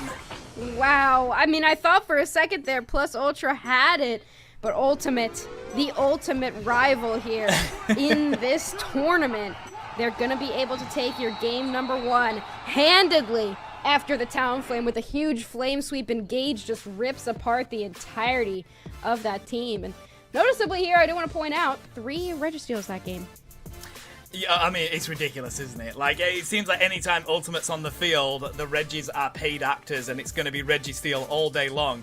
I mean, Plus Ultra managed to take 1, and they did get themselves back into it in those final few moments, but the patience from Ultimate, we saw the Talonflame go away, farm back their Unite move so they could use it as an engage tool. Nachos with 15 KOs in that game, Husky. Yeah, and that's not surprising. I mean, this player on those speedsters just always racking up the KOs, and they were able to get ahead very early in the game, which was helpful. Breaking the 6 digits as well. We've got 104,000 damage, and they were not really taking much damage either. And actually, I do want to point out here, this Comfey, they did not detach like a single time. Look at them. 700 damage taken. They didn't detach at all. They weren't looking to go through the flowers, take a couple auto attacks away. They did not take any damage. That's crazy. I think that's the lowest amount of damage I've ever seen. Listen, if you don't have to, don't do it. Is that the approach Mbok has taken? I mean, we saw them hop onto, the Garchomp now and again, but yeah, most of the game sat making Nachos comfortable on that Talonflame, and that is what I was talking about earlier. You can never ban out a certain Pokemon here on the side of Ultimate because Nachos has got so many speedsters that they've got access to, and they don't even have to be the carry, Husky. I've seen Nachos play that EXP share Darkrai as a support speedster and do enough to really help them win the game. Yeah, I think that for Plus Ultra right now, I think they're just banning out whichever speedster that they want to lose to least. And I guess they're like, if we're going to lose, we don't want to lose to Zoroark, so we're going to let them pick something else. I did like the Absol pick, but you had mentioned earlier on the draft that you were thinking that it was going to be a Pursuit Absol, and we did see Night Slash instead. And I wonder if Pursuit could have been the call there. I'm not sure if it would have been the game-winning choice, but I think that it would have been nice to see that Pursuit a little bit more of an escape tool, because you can't really do that much with Night Slash once it's been used, unless you do have that Unite move. So I wonder what their call is going to look like. They could have picked Rapidash. We didn't see it come out this game. I wonder if that might be a call. Yeah, it very well could be. I was expecting Pursuit because that's what most people use. I was surprised at the Night Slash as well there, Husky. And I mean, I'm actually not a fan of Pursuit. I much prefer Night Slash Psycho Cut. But I'm with you. I think that might have been able to give Absol Riku a little bit more dash ability, a little bit more maneuverability on the Absol. But I did like what I saw from Plus Ultra. I think the Latios is a surefire pick. I think that's one of the ones that if you want to try and take on Ultimate here, you kind of need to try and see if you can take that, because it did feel like there were moments where Ultimate were struggling against the power of that Pokemon. Yeah, I mean, I think you gotta... I think if you're the team that's playing from behind, and, you know, we have kind of proven that with Ultimate, you know, Plus Ultra just really needs some sort of miracle to capitalize on, because Ultimate is just such a good team. And, you know, Plus Ultra, a really good team in their own right. They have been holding their own against this squad, at least from what we saw in game number 1.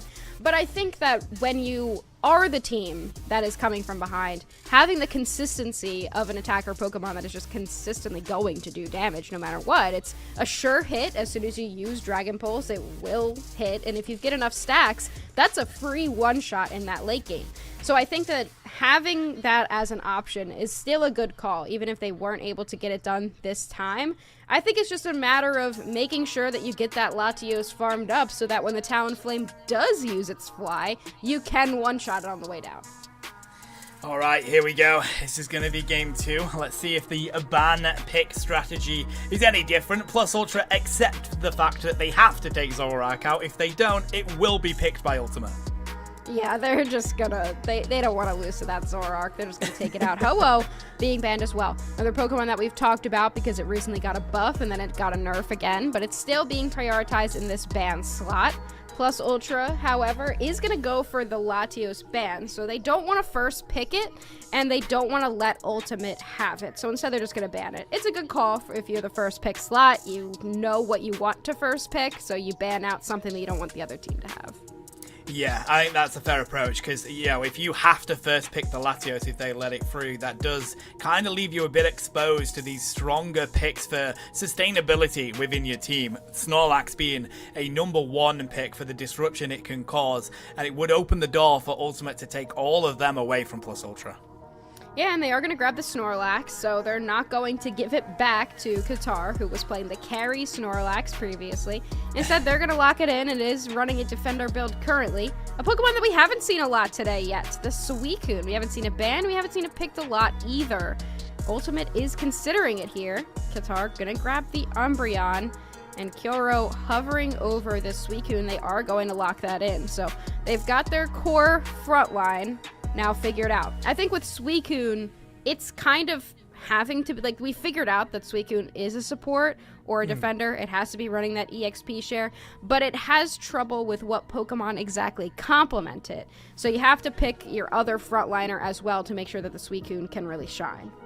Yeah, rightly so, and I do like the amount of crowd control that Ultimate already have with just those 2 single picks. Now, Plus Ultra are going to sneak the Comfey away from Ultimate here and get their own plan to use it with. Riku is going to have access to the Gyarados, already a good Pokemon for Comfey, but I don't think that's going to be Hollow's main target. We'll have to see what it ends up being, Husky, but Ultimate on the response. Mbot getting ready for the Alchemy, and it looks like Nachos is going to pick up the Serena here. An underrated all-rounder that still does quite well in most of its matchups.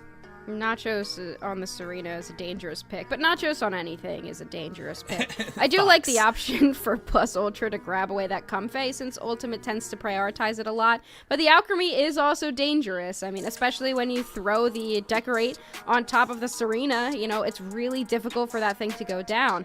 I do like the pivot onto this Inteleon here from Plus Ultra, but noticeably no dive on their side. I feel like, I mean, what are you diving? But at the same time, not having that option for a lot of mobility just means that you're creating a death ball composition where you're just hoping you don't go down and you distract those frontliners enough to let the Inteleon hit some snipe shots. But Crayonex is going to pick up the Dodrio, which is not what you want to see if you're an Inteleon.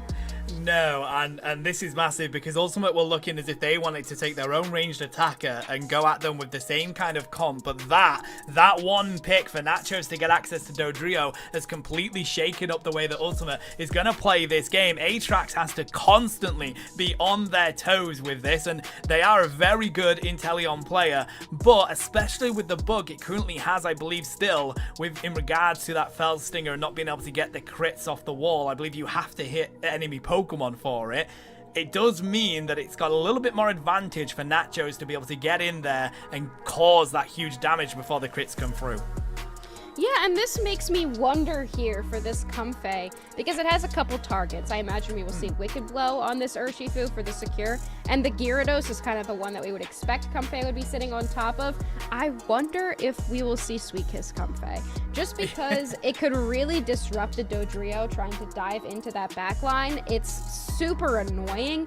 Plus, Gyarados needs you to be close to it to be able to do a lot of damage, so a Sweet Kiss could potentially be a good option here, but still, Floral Healing just is so consistent, and it makes it so difficult to take down some of these Pokemon, but Gyarados and Urshifu are pretty tanky in their own right, so it's possible we could see a pivot here to a different option. What I do like is the different mix-up that we've seen from Plus Ultra here. They've kind of picked a different style of comp. They've made sure that they've got melee, and they've made sure that they've got a way for that melee to get into that range. And in the meantime, they've got that ranged attacker ready in the background to be able to pop off. So I like the approach that Plus Ultra have gone for here, kind of taking that double-tiered approach to how they want to take these team fights, Husky. Yeah, it's going to be interesting. I mean, you've got team fight focus here with Plus Ultra, and you've got disrupting and ruining everyone's day with Ultimate's composition. But here we go, game number 2. Alrighty, let's see the approach that they take. It is going to be the Shifu taking the central area for Plus Ultra here. Looks like they're going to take the Comfey onto that red buff to get that little disruption that they can cause in the top lane, especially for this Magikarp. And you want Magikarp to be able to get as many options to build up their effort gauge as possible. So tapping those Bunnelbees is not usually the call, but for a Magikarp, it tends to be just to make sure they can use their moves on something. Serena getting a little bit low. If they could possibly get them a KO, that's big for Magikarp, but not quite. Suicune is making sure that they're able to get back out. Already, we've got Nachos on Dodrio, ready to cause quite a lot of damage. They're going to get some nice stacks in here, and it does feel like a good approach already for Ultimate. As we have a look at the levels down at the bottom here, 4 wins, 4 losses for the Snorlax, 5 wins, 3 losses for Inteleon. So they've not found a great deal of success with this comp yet for Plus Ultra. Yeah, they've been able to win most of the games that they've had with the Inteleon, but other than that, they haven't really been able to play this exact composition. On the other side, we've seen the Alchemy be very successful for Team Ultimate. They haven't really found that same success with Suicune, but it's possible that pairing this Serena and Dodrio on this composition is what they need. Yeah, I love it. We've got Magikarp taking the central area for Plus Ultra here. I mean, you do usually like to see that Pokemon at that Gyarados stage by the 820 mark, but they're not going to be able to do so. Yeah, here comes Kranix. They do manage to take it, Husky, and that completely changes the way that this central area fight is going to break out. Wow, yeah, I mean, they're still only level 4, but they do have the Gyarados. Kranix can still just bother them here. They go for the stop, find the secure here, and another stack. Kind of dangerous here if you're Plus Ultra. And it is! Look at it! It is a Sweet Kiss Comfey sitting on top of that Urshifu. So that's going to be interesting, but they do need to get that Gyarados up and ready. They do attract the Serena, but can they take it down here? They do. It stayed a little bit too long, but then here comes Nachos and Kyoro, giving the backup that they were looking for on the Serena. They find the double KO, and they could break this pad. They're going to score the 9, leave it on 1, and open up the door. You don't want Dodrio to score it, though, of course, because it's not going to get all of that in. Yeah, you want to leave it as an option for an overcap. And the way that Ultimate is playing, you're not too worried about leaving that goal zone open because you're so far ahead right now. I mean, Gyarados only level 6. We do have now the Urshifu coming into this bottom path. Comfey looking for a target here on top of this Urshifu, which they will find. Sweet Kiss is available, but not going to hit anybody after the triple trample has been used. Finally, they fell Snorlax. Here comes the snipe shots. Nice bit of damage onto Nachos. But again, Suicune with a good freeze. Kyoro manages to find the Urshifu. They've got to back up to the pad. And that's opened up a massive amount of space for the Regirock to be taken by Ultimate. Yeah, and Gyarados going down in that central area as well. Serena will make quick work of them, and they will take down this Regirock. So noticeably, another Regirock to the list. Not the triple Registeel that we saw previous game. Maybe we'll get a triple Regirock this time. Imagine the scenes, the odds would be insane. I would love to see the stats of just this one weekly sort of stream on how many Regirocks we've actually had, because it's been a bit bizarre. Snipe Shot locks down the Umbreon there, so Plus Ultra, they've definitely got the levels. kills, but it's going to be Ultimate that manages to take both objectives. I wonder if they're going to attempt a push here onto this tier 2 or potentially head down into this tier 1 goal zone. They could. Suicune is considering it here. I think they did realize that there's 3 members of Plus Ultra there, so they would be better off fighting in this basement path. And Teleon in a little bit of trouble. I believe they did use their Unite move down there. They will take down Dodrio off screen, which is definitely huge for them, able to push away Ultimate pressing into this tier 1 goal zone. Definitely a much better approach here for Plus Ultra. Their Spy Vision's going to come on through for Aatrox. They want to push onto this pad. For Ball lands on it as well. Good disruption onto the Suicune coming in. This is going to say goodbye to that Azir Spy Vision, and in response, the Moonlight Prance comes from the Umbreon. They find the KO, but they still manage to break the pad thanks to Snorlax and give themselves a little bit more space there. You just can't make that push without your Gyarados and your Comfey there, unfortunately, especially when, you know when Ultimate is going to be coming back. The timers aren't too long yet. You can't spend a lot of time down there, and Suicune also just causes so much disruption when you can't get your moves out. It's just so much more difficult to make that push. They did end up breaking it, but, I mean, how much does that really matter with the current score differential?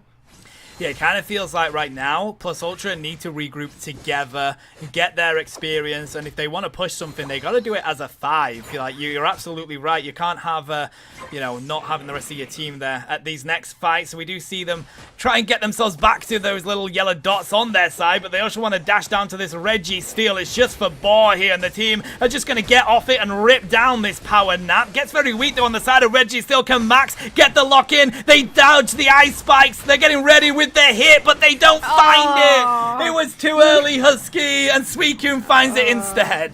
Not enough damage on either the Wicked Blow or the Throat Chop to be able to get it done. Plus Ultra will get some points in the top path. They have decreased the score differential to under 100 points, but this Dodrio, oh my god, just absolutely rocking this Inteleon. Doesn't even matter that the goal zone is broken. Poor Gyarados as well, now caught between 4 members of Ultimate.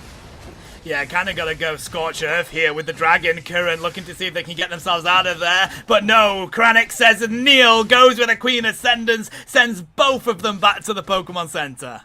Yeah, it didn't matter. I mean, I guess you use the Dragon Current there. Why not? You're not going to be able to use another one before Rayquaza just to see if you can pick up anybody. But look at these levels right now. That's a level 11 on that Gyarados as opposed to level 12, now 13 on that Serena. Level 14 on that Dodrio. I feel like I've never seen Nachos under level 15 at Ray. They are such an incredible player, but they run into Max, and Atrax backs it up with a snipe shot. Yes, they're going to be back very soon, but taking a level 14 Pokemon down is pretty huge for your own levels. Yeah, you definitely need that pick there. And if they can do that again at Rayquaza, that is absolutely huge. You've now got the level 12 on that Urshifu, which is big. They could get that level 13 before Rayquaza, and they likely will here. Yes, they will.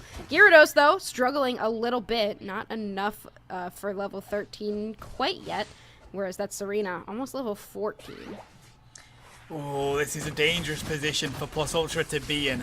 They need some more levels. They've got plenty of experience on their side for it, but we've got 14 seconds before this bottom Reggie comes in, and if we know Ultimate, it's going to be a Reggie steal, and they're going to get that for free. Yeah, that would be great if it was. It's so far 1 Regirock, 1 Registeel. This series heavily favors the Registeel so far. What will we have for our third and final basement Reggie is the question. They're not really considering fighting it. Instead, they grab the Urshifu. Now they'll be able to pivot on top of it. It is a Regirock again. Regirock is the new Reggie Steel, says Pokemon Unite, and that was a massive pick on Max there, being able to just capitalize on that, take out the level 13 Urshifu, and now Plus Ultra have to kind of wait for them to come back into this fight. There's a back cap attempt here from this Umbreon, and they are able to get it. Urshifu was not in time. Instead, they're just going to go for the full rip here. The Azure Spy Vision is out. Rayquaza's at half, Tano. The team threw out the Ice Spikes coming out from the Suicune as well. A dive on in here from Dodrio. Nacho's looking for the KO, but they take it. Ultimate finds it with the Serena. They rip down Plus Ultra, and a great effort from that team. But Ultimate finds the answer. They're going to be able to take their second game, and we've got a minute 20, but all these Hundo Burgers are going to rain this home for them. Ultimate is the ultimate team to beat, and maybe it was that Regirock boost to defense and special defense there that did it for them in that Ray pit. I like the call from Plus Ultra to just look for a rip there. They have secure options, but it didn't matter to Ultimate. They were just able to KO them before they had the opportunity to get that secure. Yeah, I like, you see them going for the back cat with the Umbreon. You're like, okay, we're currently, Umbreon's not in this fight. Let's go for the rip.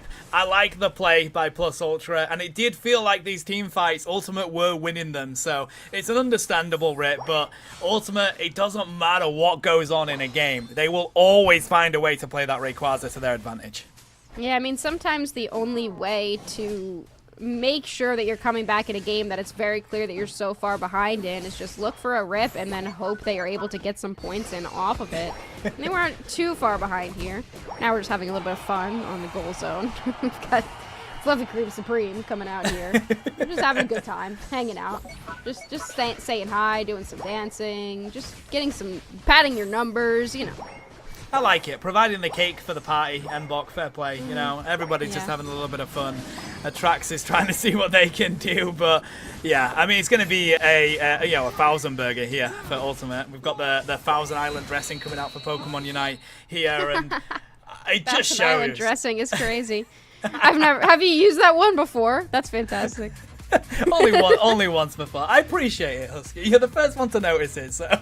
1,000 Island dressing goes crazy. I absolutely love it. But they will not only break the 1,000 Island dressing, they'll break the 1,100 Island dressing. 1,114 to 181. And I mean, Plus Ultra definitely needed that opportunity for a win there to raise their ranking so far, but they're not going to be able to get it. Ultimate is just too dominant of a team. Now their record goes to 5-0. They remain undefeated here in this tournament. I mean, I don't know. I cover the offline games, the games that we don't cover on these streams throughout the week. I don't know any team that is going to be able to take on Ultimate here. I've seen them come up against picks that they've not played against so far. The Latios that they felt like was a little bit of a struggle for them, but still managing to dominate that game. It seems like Ultimate, nobody has the answer for this team yet. Yeah, I don't know what the answer is. Like, there's a lot of different strategies that you can bring out, but I think that one thing is for sure that a lot of teams have just been going with what's comfortable for them. And though that's a good option, I think that you need to surprise Ultimate. You need to pull out something that is shocking to them, that they are just not really sure what to do with, something completely unexpected. And there was an option there with that Gyarados, with that Urshifu, but I mean, they're picks that have been well played against from big teams like this. A lot of pro players have played a lot of games against Urshifu and Gyarados before. They know how to deal with these Pokemon, and you can see from the damage numbers, they just weren't able to get anything done. No, they really weren't. I mean, the biggest thing to remember is, of course, with this league, it's the top 12 that will go through to the playoffs. So, whilst Ultimate continue to absolutely dominate, it's still the opportunity for teams to learn and progress themselves. Plus, Ultra are going to go to 2 and 3, but they did put up a good showing in that. It's just those final Rayquaza moments that they just weren't able to play to their advantage, Husky. Yeah, this is going to be an interesting battle for second place, I think, in this tournament. We're going to see a lot of teams kind of battle it out for that number 2 spot, but from what we've seen of Ultimate, I'm just not sure that any team can dethrone them. They're now 5-0, and no other team has the record that they do, and I'm not sure from what we've seen that any team will be able to get there. It kind of highlights how dominant they are when, like, everywhere from second place all the way through to nearly the rest of the league is so closely contested by so many teams, but they've begun to really showcase themselves to be the best of the crop at the moment. And yeah, Plus Ultra, though, as we say, they are at that stage where they're sort of in the mid of the grounds with the rest of them as well. I'm just going to try and get the standings up here. Coming into this, they were looking at the end of week 4, 11th on the record with 1 and 3, but then of course they did. Here we go. Production, you're amazing. I love you so much. Here we go. So Ultimate there, number 1, looking at Plus Ultra, 12th position, but look how close it is, and that's only because of their game that just happened, Husky. It's ridiculously close from really 3rd all the way down here. Yeah, we're gonna be seeing these shake up quite a bit, but I don't really know if, I guess BP, what team is that? What's BP? Banana Peelers. Banana Peelers. It's possible that Banana Peelers could kind of come in. They're 4-1 right now. They're kind of coming later on, but Ultimate just looks so good that it's going to be a difficult call. It really is. Banana Peels are very exciting as well. I've really enjoyed covering their games. There's been some surprising teams here that have been quite impressive. The Enemies has been another one that's been quite silent, just kind of winning their games in the background, not putting on ridiculous shows. They're currently in 3rd place. So, yeah, we're only in week 5. You've called it, Husky. There's so many weeks left here, and it does feel like at the moment, though, Ultimate will be that #1 spot for a while. Yeah, and I'm looking forward to seeing what they do here, but we do have some more matches for the day coming up very soon. We've got the next set that we're going to see is TVR versus Familia, which is going to be an interesting one. Yeah, the Victory Road. Before coming into this week, I believe they were 3rd place. So we are just going to head to a quick break, and then I believe we will have an interview with somebody from Ultimate on the line. So grab yourself a drink, grab yourself a snack. We'll be back with you very shortly.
Welcome back, trainers. Now, before we get into the next game, we have the interview with Kioro from Ultimate. Hello, Kioro. How are you feeling? Hello.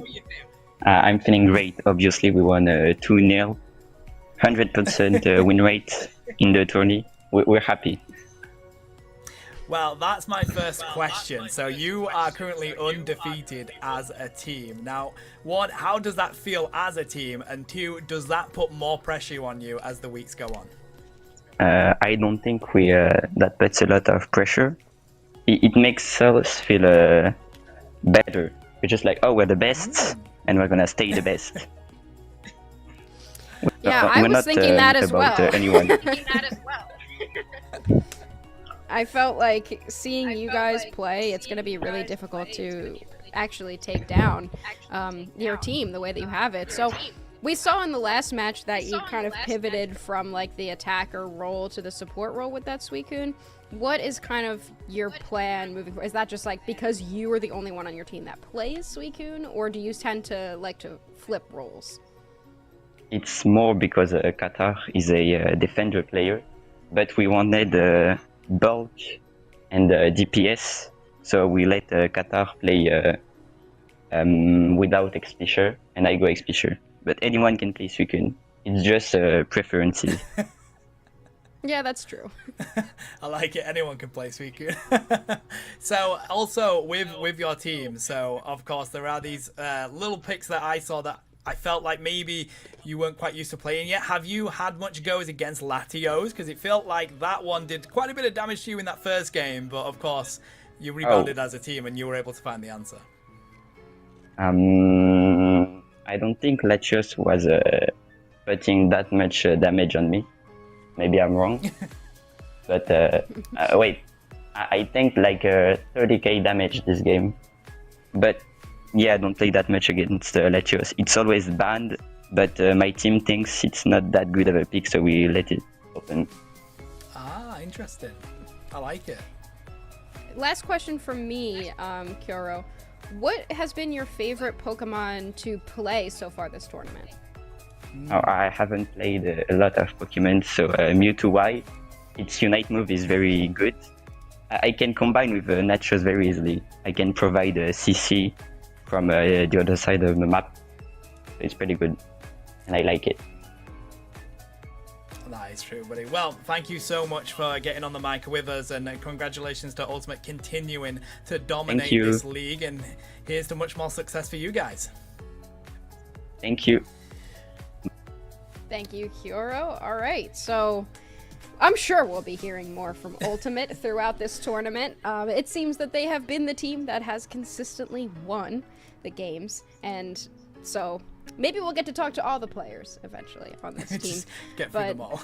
We'll just go through the roster. Just a little bit of insight there from them. I thought it was interesting that they don't really care too much about Latios, and they'll ban it or they'll let the other team ban it if they don't really want anything to be banned, but they don't really think that it is that strong. So I think that we will see, especially with Worlds just around the corner, we'll kind of see the way that Latios ends up shaping up in some of these games. It can be strong, but it really does need to have a lot of stacks by the end game for it to really succeed. But that being said, a really good team can make anything look really good. So that is true. I feel like what it is that Ultimate are so confident. That's what I got from that Husky. They are so confident as a team. They're not bothered that, there's no pressure for them not dropping a game just yet. They just take that as, yeah, we're really good. And we are definitely going to be number one in this league. We're not bothered about Latios. We feel like we can deal with it. So I like that from Ultimate. Really good confidence showing from them. And no wonder that they're going to take that number one spot so far. Now, next game, we've got Victory Road coming in here against Mia Familia. Both of these teams very close to each other. Mia Familia 2-2 for their record. The Victory Road 3-1, slightly edging out above Mia Familia, but it's ridiculously close on that leaderboard.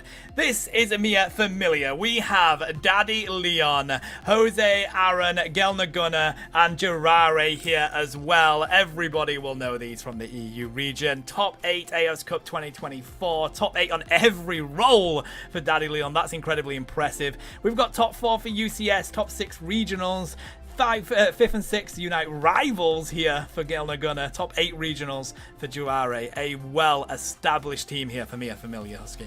Yeah, and you've got not only a lot of achievements, but you have a lot of flexibility in this team comp. You have Daddy Leon, who has played every role, and a lot of these players can do a lot of flexing across different roles and across different play styles as well. So this is going to be a really interesting team to watch. Let's take a look at the Victory Road and their roster. Oh, let's have a nosy at the strongest picks. First for Mia Familia. And so Greninja has been showing up quite a bit for Mia Familia, and they've had a decent amount of winning record with it. It's 11 matches, 63% so far, but it does continue to be this Snorlax and Inteleon that is kind of the pick for Mia Familia to get their strongest wins on. Yeah, Gyarados noticeably as well, which did just recently get a buff. Still, teams are always prioritizing Blissey. I feel like this Pokemon is just permanently broken unless they seriously gutted it to where it was unplayable. I feel like teams are still going to make it work. It's just such a strong pick and competitive. What is surprising is this Greninja consistently coming out. I'm not sure who it is on Mi Familia that plays the Greninja, but it seems to be a pick that they've prioritized really well and have made work with the Pokemon that they have available. And Juare being one of the best Trevenants as well for the EU region is why we actually see quite a few bans coming out for that Pokemon against this team. But Snorlax will continue to be a win rate factory for them at the moment. We want to have a nosy at the next team that they're up against. It is the Victory Road. We've got Sauceaser, Hiyori, Mifil, Greg, and Aslana here on the side of Victory Road. And again, top 8s and top 9s across the board. Top 4 April Cup and top 3 March Cup for Mifil there. The most victory coming from BH3 as well as Greg with their own top 4 and top 3 March Cups as well. Again, another team that has got so many accolades behind it, Husky. Yeah, they definitely have brought a lot to the table, especially this season as well. Just a lot of players that have played a lot of competitive. So they're a really strong team. It's no surprise that they're one of the top teams currently with a 3-1 win record. But I want to see as well their top picks as well. So their strongest picks, they're also prioritizing that Zoroark quite a lot. And their Leafeon seems to be doing pretty well. It's so interesting to see the different approaches that these different teams take. Obviously, Victory Road here are pretty good with their speedsters. They're comfortable on that side of things, Husky. But again, Mia Familia, we had the attackers and defenders on their side of things. So the different approaches by different teams. The Victory Road currently have the most victories in regards to their alchemy. So they do use that quite a bit here. Yeah, the Alchemy, pretty strong Psyduck still, after being nerfed over and over again because of how broken it was. It's kind of fallen into the teams that play it well are continuing to play it well. So there are those teams that are picking up Psyduck still. Still's got its really strong moments, and clearly the Victory Road has been playing it to their advantage consistently. And notably, those 3 speedsters. Obviously, we saw Scizor. It's not Scizor. It's Scyther. Obviously, no one is picking Scizor. So seeing 3 different speedsters being their top picks, it's going to be interesting to see how they approach this draft for game number 1. Especially knowing that Mia Familia like those ranged attackers, which is what speedsters love to eat for breakfast. As we have a look at these bans, Victory Road are going to take out the Blissey and the Ho-Ho here. Mia Familia taking that Galarian Rapidash onto the field, and the same with Latios. That's the state of our bans, Husky. Yeah, not surprising to see these Pokemon banned. It does give Victory Road a couple options for their first pick slot. We could see Defender support come out. We could see them prioritize one of the speedsters they love, and it is going to be that Psyduck. That's a great pickup by them. They want to utilize the sort of disruption that they can cause. Also good at reducing the damage coming into those team fights. But Mia Familia now have access to 2 strong Pokemon. They're going to get access to their Alchemy, and I strongly suspect Juare is going to get access to this Snorlax, the biggest win percentage for their team so far. So it leaves up to question what the Victory Road will want to select in their supporter role. There are still a couple options available. Suicune is notably one of them. Also still got Umbreon is another pick that's on the board. Hoopa as well, another strong option, but they're currently hovering a Mew and a Gyarados. They are going to lock in the Mew, but instead they're going to go for the Wigglytuff. I love this. They really want to go for that crowd control, try and take quite a bit of damage themselves. I mean, me feel very comfortable on Mew, one of their best Pokemon to bring on into it. But Mia Familia are going to answer with their own ranged attacker. Aaron's going to get access to the Inteleon, and Daddy Leon is going to get access to the Gyarados. So quite a bit of frontline already for Aaron to sit behind. That is a late game composition, though, that Mi Familia is putting together. We've got the Inteleon and the Gyarados, both of which are better in that second half of the game. So far, though, Victory Road is going to lock in Lapras, likely a carry Lapras, as well as the Absol. So they do have a little bit more early game presence with the Absol and the Mew. We'll see what Mi Familia does to round it out. Or we won't, because it's gone. Trying to tease us here, see what Mi Familia are going to bring on into it. But the comp that we're seeing from Victory Road is crazy, Husky. Not what I was expecting. I mean, you do expect the Mew and the side up, but the Wigglytuff? I love it. Give me more Wigglytuff action, please. I want to see it on Fire Sky Ruins even more. And I guess we'll see what's going on when we actually get into the game. It's, you know, it's a hard world out here for grassroots tournaments. The servers just never work, and somebody's always got internet problems. Just Pokemon Unite, if you're listening, just give us a lot of money so that we don't have to worry about it. But anyway, a lot of really good compositions. I'll fix it, I promise. Honestly, I'll fix it. Come on. I know that. I mean, I'm a doctor. Like, I'll fix it. But I know that we've got a couple really good picks here from both sides. I think that it was interesting to see that the Victory Road was hovering over the Gyarados, but they didn't end up grabbing it, and then instead, Mi Familia went and grabbed that Gyarados. And it's a pick that did recently get buffed. Obviously, we've talked about it a lot today. But it's a pick that I have not yet seen shine after its recent buffs. But it was good for so long that a lot of players do know how to play it very well. So I am interested to see how it's going to end up working out. I'm not sure what that last pick was for Mi Familia, but I think that they might need a little bit of dive on their side from what I remember of their composition. They had an attacker, they had Inteleon, right? Yeah. And they had a couple picks, but I think that they're going to need some dive. So, I guess, Husky, what do you reckon they took? I'm going to go with you. I think it should be a dive Pokemon. I'm expecting a Speedster. I know that Absol was taken on the other side. I'm going to throw my guess at Talonflame. Talon definitely would be a good call here. I think maybe they go with a dive all-rounder and they grab Mimikyu. Ooh, I like that. That's a good shout. I was having a look at the names, and I believe Niat was down there that was picking for them as well. Now, I'm used to seeing Niat on the supporters or the defenders, but yeah, they're going to swap around. I think the Mimikyu would be a good shout. I think Mimikyu is kind of a pseudo speedster in the sense that it is great against Pokemon like Absol. Really good for taking on Absol, so that might actually be a really good pick for Mia Familia. Yeah, I'm gonna be interested to see kind of what is going to end up happening if we are able to get into the game. There's always something, you know. It's waited until the third set of the day, but there is always something.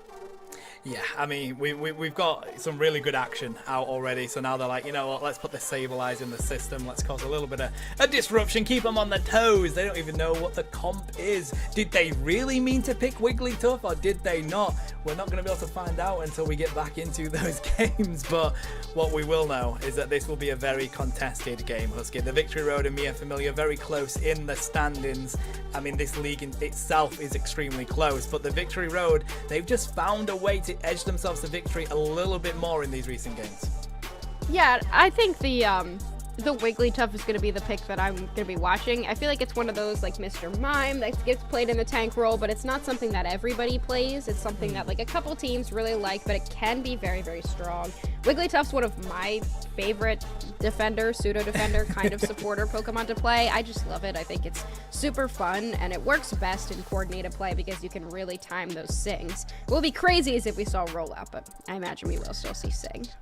The scenes if we see rollout, I will be over the moon. I don't like playing support in Pokemon Unite. Now, I love supporter players. We could not play this game without you, so a huge shout out to all of you guys. I play support in other games, guys, you know, Overwatch, Marvel Rivals, all that kind of stuff. I play support over there, so it's not like I'm against support, but I just don't enjoy playing it in Pokemon Unite. But I do enjoy playing Wigglytuff. It's one of the only few supports that I enjoy, mainly because, as you said, it's more kind of defendery. It's there to, you know, take the damage, give me it all, and cause disruption. I just love running in with the double slap and slapping people about. That's what I love about Wigglytuff. Yeah, you gotta throw your leftovers on it and just play at half health all game and run around the map. That's what's exciting. So it looks like we've got to switch over to a different observer feed. So that's what the delay is currently. So we don't know exactly where we're gonna be showing up in the match. But unfortunately, the servers are just not working out for some reason that we can't explain, but that's the reason for the delay. I mean, it's just going to be a nice surprise for us, isn't it? We're going to pop up into the match and some ridiculous stuff will have gone on. We'll probably end up at the Rayquaza fight and it'll be a ridiculous steal from the side. So of we it, just have to stall here for like 8 minutes. I don't know. We'll see. Solid 8 minutes. Oh, no, wait. Here we go. Thank you so much, production. Amazing effort from you guys to get that set up and ready to roll. So looking at the picks here, it's a Cerulege on the side of Mia Familia, kind of like what you were saying with the Mimikyu there, Husky.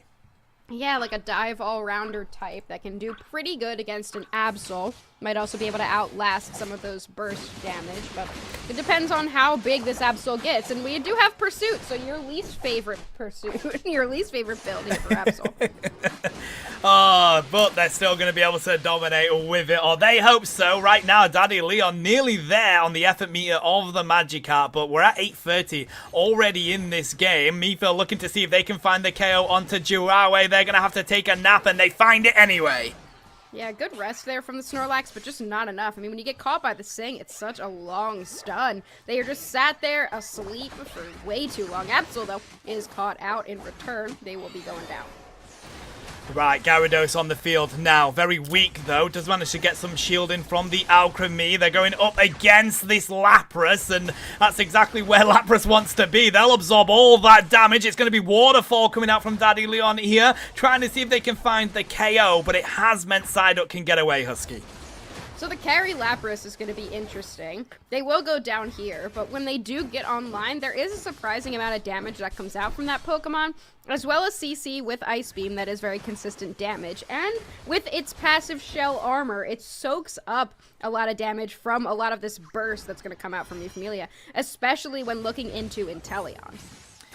Let's see if they can get the approach they want on the side of Jirawe. Every time they go on in, they're cut up by that Wigglytuff. Cerulege goes down here. Psyduck finding the final KO with the effort from Absol. They dive in again onto Daddy Leon. All that mid-farm goes to the side of Gyarados. They find one as they look for more here. Can Alchemy keep them up? No, they can't. Lapras takes them down. It looks like they're going to get Gunnar as well. No, they won't, Husky. They get back to their farm. Yeah, I mean, Recover is definitely really strong. It did get buffed when Alchemy was changed up a little bit because Alchemy was, in fact, broken for a little bit there when it first came out. But Recover got a bit of a buff as well, and it's very, very strong. A lot of healing comes down from that move, but is a little bit difficult to make work. They will make it work here with the Cerulege, just kind of pocketing them from behind. The Recover Dollops on the ground give a lot of healing. Yeah, pairing the Psycho Cut for the Pursuit as well. Massive snipe shot comes in there as Aron finds two. They take Meefle down to half elf, and now Mia Familia have all the advantage they need for this Regice. They're going to take that. A lot of global experience for them as Cerulege is very close to getting their Unite move here. We haven't seen a lot of Regices today, so this is nice. A nice change here. HP recovery there for Mia Familia. They're definitely in control of this bottom path, but the score has gone in favor of Victory Road so far. They've been able to put in a good couple points, so if anyone is stacking on Me Familia, they have not gotten any yet. Complete whiff of that Revenant Ren there for Cerulege. That is such a shame as well. That would have been perfect to take out the Lapras. Instead, they go down. Midnight Slash is utilized, and here comes the Lapras Express surfing their way through the Inteleon back to the Pokemon Center as they look to take down Jirawe as well. Mia Familia are on the back foot in this game so far, Husky. Wow, look at that block. Just able to make sure the Snorlax could get up in time, and now they're suddenly full health thanks to that recover. Ceruledge is also back here. Wigglytuff in trouble. They will go down. Lapras now also in trouble, caught by 3.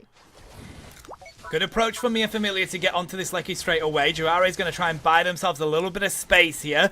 Pushing back this Lapras. They need to continue with the rip and fast with it. There's the lock in. So pressure onto the side of Victory Road, but they've been down in the bottom lane as well, scoring and causing damage. Absol trying to run on up and see if they can take this team fight. Big beam comes through from Mifel. They have to rip this Regieleki. Me and Familia are not even doing anything with it though. They're not sure about going in for the approach here, Husky, as the snipe shot comes through. Doesn't connect, but Absol does. Takes down Ceruledge. Looks to see if they can get Inteleon. Can they get away? No, they can't. Inteleon finds the KO. Big pick on the Ceruledge, but the return KO on the Absol definitely very valuable. They've left Lapras to deal with this Regieleki by themselves, trying to take it down here before me. Familia can decide to go in. I thought that would be a good opportunity for them to go, especially because they do have a Fluffy Cream Supreme available, but instead they would rather let Gyarados stay in that bottom path and get some stacks, which they have been able to do. I can't remember exactly if they did have an attack weight, but they are able to get some points in either way, which is pretty valuable. Yeah, at least they've hit level 11. They've caught up with the Absol pretty much, so that's what they were looking for on the side of me and Familia. Mystical Mirage is going to be able to protect the Psyduck as Nia has the Revenant Wren. That does connect onto the side of the Absol. They haven't found their KO just yet, though, as they back on out. Nia runs in to the Absol. Hirori's going to take them down. And now it does feel like me and Familia are going to have to retreat into this bottom lane. Yeah, unfortunately, this Ceruledge just hasn't looked very good. It just hasn't been able to get the damage done that it needs to. I think a lot of that is because of how highly mobile the Victory Road's carries are, and even that Psyduck is pretty mobile. We've got Absol just able to get out of anything. They can just jump right away, and then Slippery Mew as well. Just a little too mobile for Ceruledge to do what they needed. Poor Daddy Leon is just becoming a pinball in that moment. Bounced around left, right, and center. Tries to go in with a Dragon Current. The beam came through from Mifel, but it's going to be Lapras that takes it anyway. Midnight Slash, is that enough to take down Daddy Leon? No, it isn't. They get the healing coming through as Spy Vision is here as well. Looking to see if they can find the Lapras with the disruption. Power Nap comes through as they're trying to get away. Waterfall onto it. Lapras finally falls, but Mifel continues to drop these beams from the back lane. Can they disrupt that score? It's going to be a 50. Yes, they do. Not able to get that in just yet on the side of Daddy Leon, but the block is there. They do disrupt it, Husky, but they have managed to back them up and break the pad finally.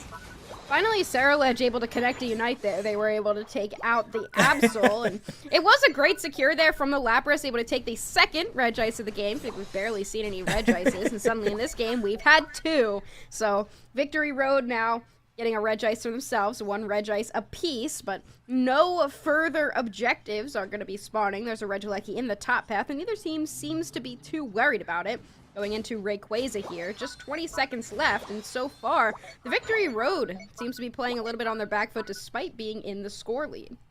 Yeah, I mean, 40 points in the lead, but looking at these levels, Mia Familia, they've done what needs to be done to make this Rayquaza a very important fight. Now, we are going to see the Victory Road take more of a bottom pad approach here, maybe looking to see if they can get a back cap in with that Absol. They've got a lot of poke damage on both sides. You have Mew, able to fire constant beams, and then you have Inteleon that you really have to worry about, because one snipe shot can half health pretty much everything except for Lapras. So Lapras got to get in front of those snipe shots, and currently they are hovering around that top path. You've just got Alchemy dropping these little droplets of dessert around the field as well, with the recover to provide that healing. The Gyarados is going at it here with the Lapras, going for the 1v1, not respected though as Aron goes on in, and they manage to find the KO onto Gyarados. Victory Road now has the advantage in this fight. I mean, Mi Familia just did not follow up there at all with the engage from that Gyarados. I feel like it could have made something happen, but otherwise, you do have the Fluffy Cream Supreme coming out. The Revenant Rend will hit, but so far, just Wigglytuff has gone down. That was huge with the snipe shot as Earthspy Vision manages connect as well. There's the Lapras Express to get themselves out of the fight. They're going to come straight back into it, though, as they look to get the surf through. Jirare blocks it off. Now Mia Familia look to go for the rip onto Rayquaza. Got to be wary, though. Mifil is right there, ready to beam it on through. Niet dives onto them. A good effort, but they're pushed away. Now we've got Absol going on in onto the Snorlax here. The rip continues to fall through onto Rayquaza, who's going to lock it in. No! It is going to be the victory road of all the Pokemon Husky. No! Psyduck takes it away and runs to score a hundo burger. Oh my god, what did they even get it with? Was it a Psychic that get that last hit there? Mew trying to defend against this push here from Snorlax. They will be able to defend with an Electro Ball. Here comes the Gyarados, though. There is still time for them to get some points in. Oh my god. Mew hanging back on this pad is just so slippery, and there's not enough time left here. Psyduck also shows up just to stop the points from going in. The victory road. A hero play from Mr. Psyduck, and I can see why this pick has been so valuable for them. Is there anything this Psyduck cannot do? Defends the final pad as well, and what an effort. I mean, that was actually a very close game, Huskies. We have a look at it coming into that Rayquaza fight. There was, 40 points between these two teams. That's nothing at final stretch. Levels-wise, it was pretty even, if not Mia Familia giving themselves a little bit of an advantage coming into it. Yeah, that was, I mean, a lot closer than I think that any of our other matches that we've seen today have been so far. And there was a lot of back and forth. Pretty even KOs across the board. A little more for that Mew getting the crown of having 5 KOs.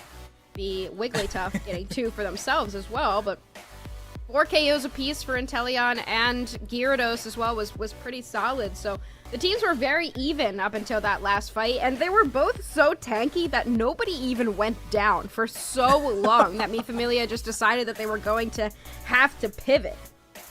It was such a sort of elongated fight, and you know, Victory Road do come out with it, but it had to come down to that secure. I liked the rip from Mia Familia. They managed to find a couple of picks, and that was the approach they had to go for. It was just, they were secure around. Now, Niet was trying to lock down Mifil, and they did a good effort at doing so, but nobody thought that Greg on the Psyduck would be the secure threat. I know. I mean, look at them.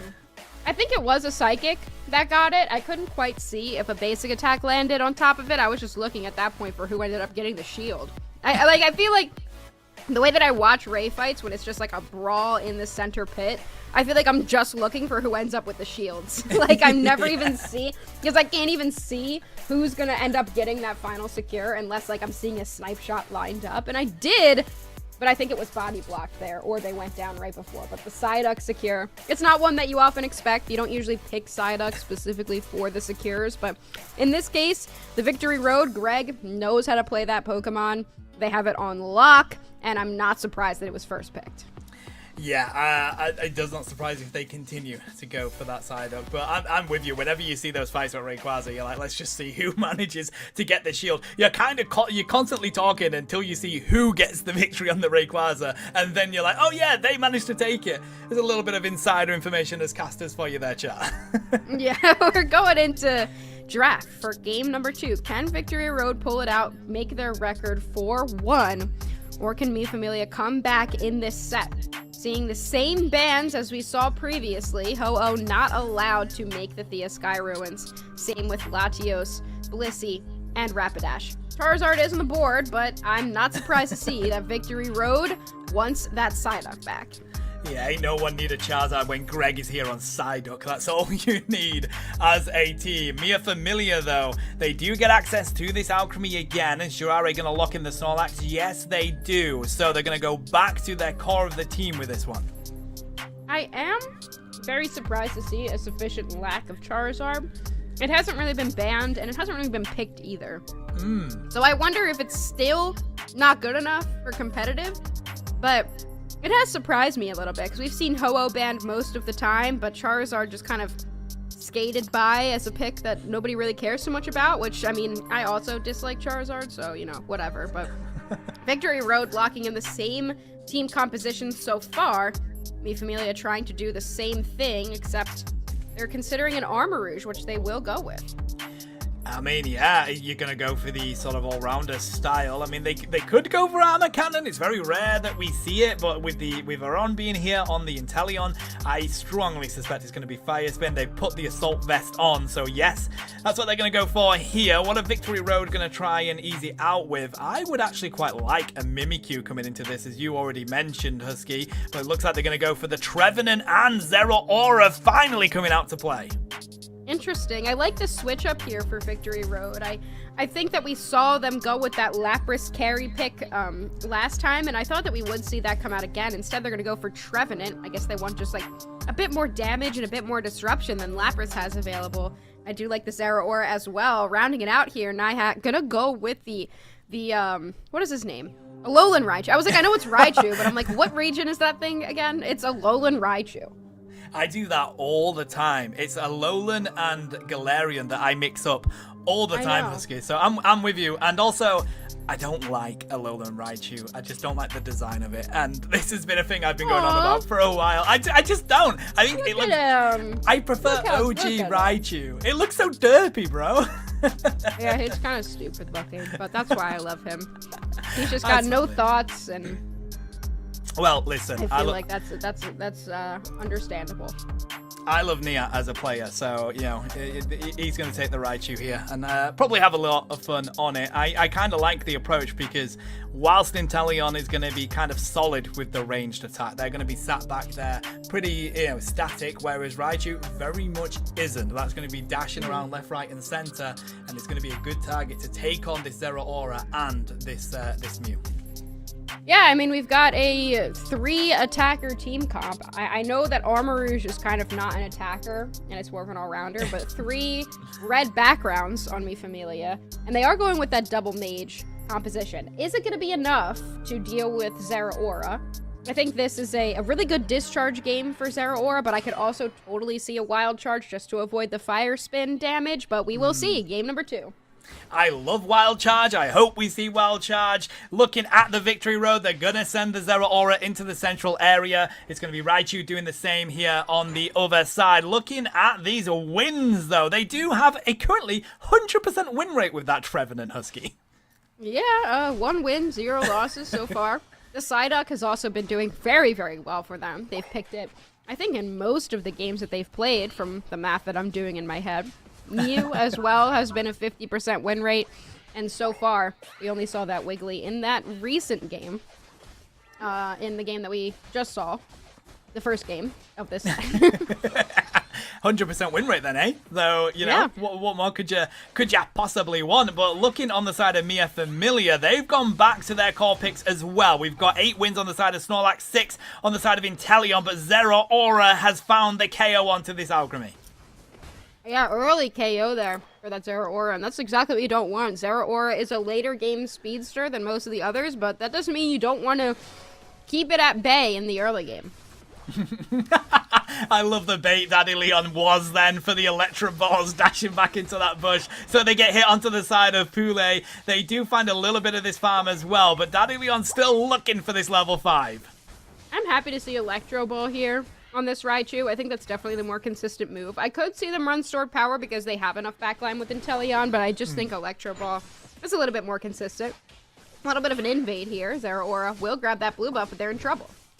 Oh, good effort by Niat there to get themselves over that wall. They find the KO onto the side of the Wigglytuff. So still, though, the Victory Road have the advantage so far, Husky. They're the only ones that has scored points. And as you've already called out, Zeraora currently the highest level at level 6 in the team. Level 7 on the field now. Look at the Electro Balls just waiting for the first spawn. They get most of them before the Victory Road could even come in. But it doesn't matter! Zeraora! Wow, what a pull there! That was fantastic. That's the power of Zeraora, and it's getting to those stages where Mi Familia have to be very, very concerned about as they come in with a discharge and they take Snorlax too. Now they rein in more points, and Mi Familia are going to have to find more experience and try to alleviate the pressure the Victory Road has put in that bottom lane. That was 2 successful discharge pulls in a row. The Snorlax went down before we could see it, but I knew that it was happening. They were pulling that Snorlax with them. That's a very hard thing to do. It's got to be frame perfect. They're looking for it again. They find Nihat. They're able to get that KO. Woodhammer comes down on top of them. So impressive, isn't it? I was told it was quite rare to do that, but they're managing it every single time they go on in Husky, and that just shows how strong of a player they are. And we've got Pain Split coming out from Trevenant as well. That is such a good shout when you're going up against an Armor Rouge. Yeah, really good call for them to go with that. It's a little bit less disruption. You don't have the Horn Leech to disposition the enemies, but they do have Wood Hammers still. So I think that might be enough CC for them. Mew with the hero Solar Beam there will take out our first Registeel of the game.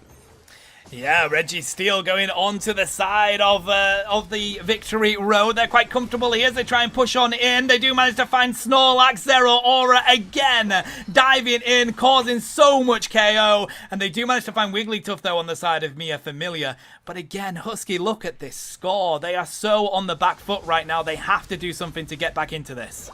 Yeah, I mean, the more that I'm seeing this game progress, the more that I just don't like running triple attacker. It's... Zera Aura with the Volt Switch is playing it so well, and nobody can do anything to the Zera because they're just standing. Look at them standing back. They discharge first, then they Volt Switch in so that they have an escape route, and they're just one-shotting all of these attackers.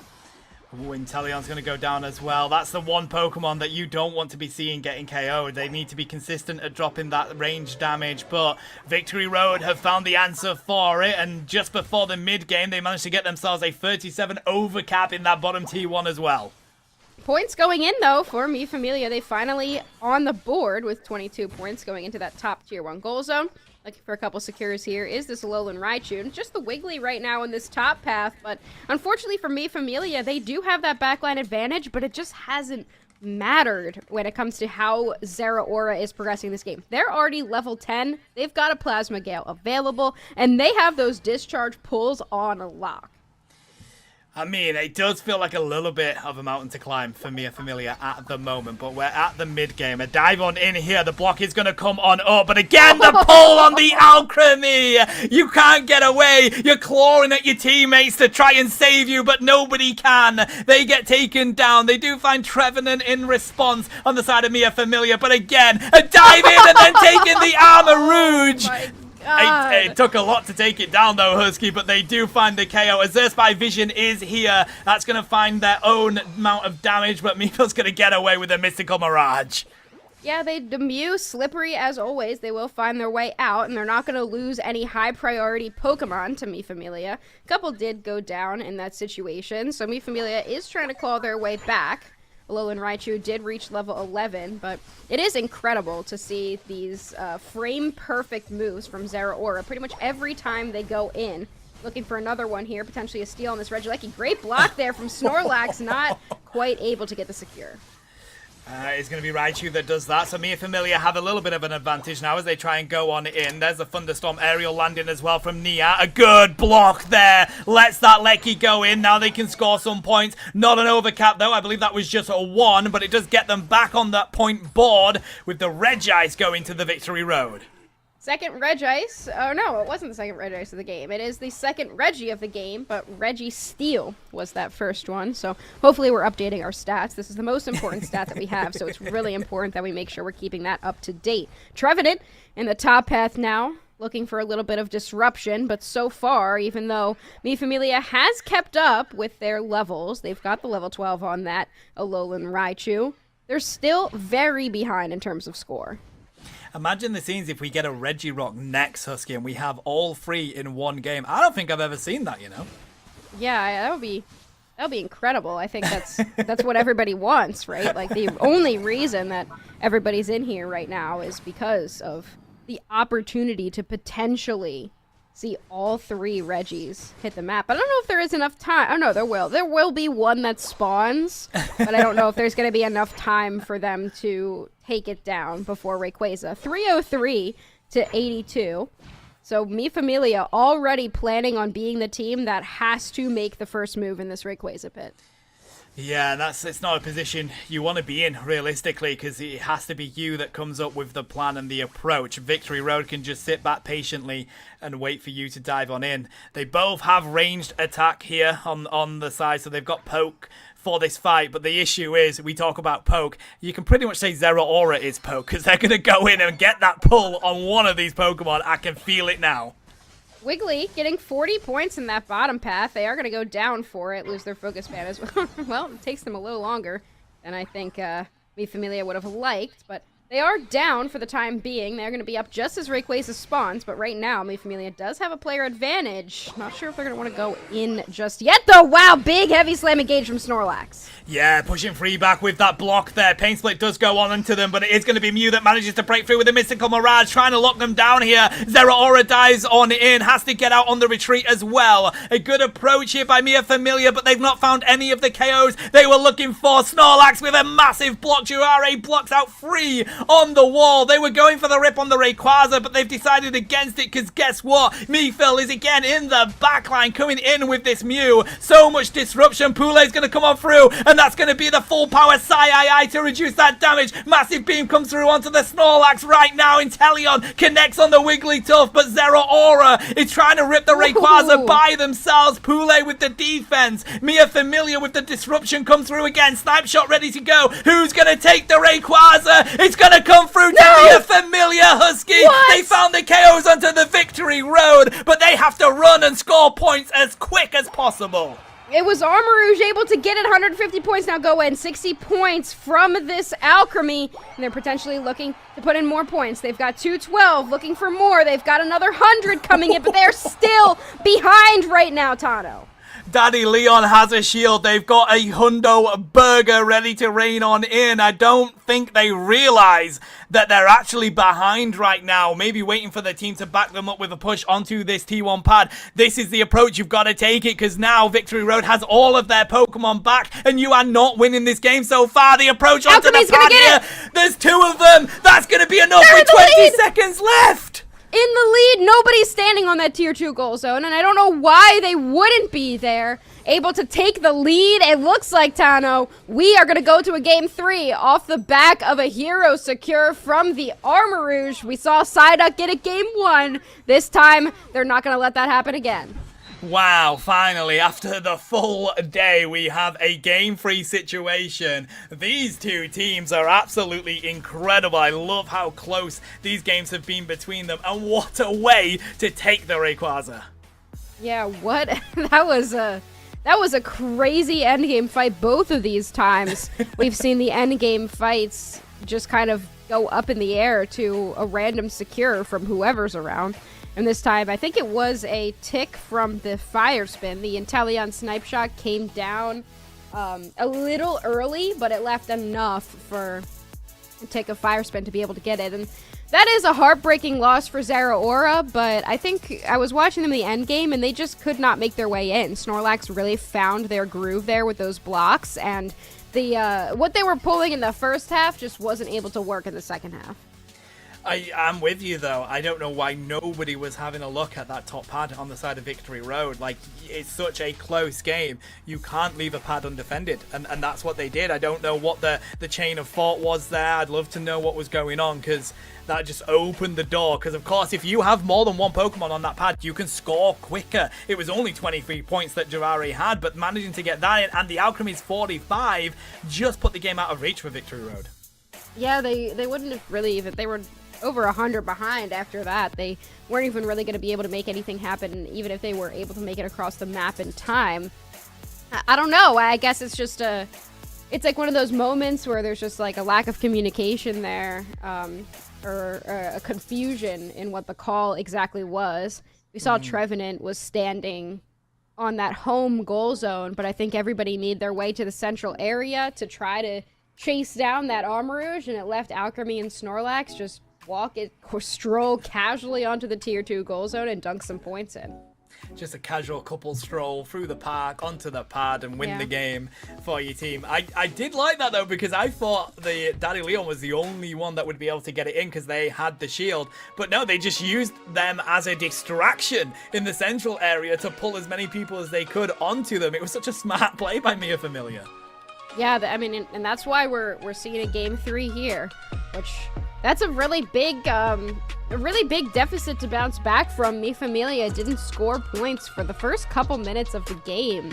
they were shut out for quite a while. But here we go, draft for game number 3. Ho-Oh making that first ban again. Likely, it's possible that we could see these same bans. Yeah, it would not surprise me at all. But I'm with you. We don't really have any of the picks that I was expecting, like the Charizard, as we've already mentioned. I think both of these teams, with how close they've been fighting these games, Husky, I think they're just going to run it on back with the comps that they picked.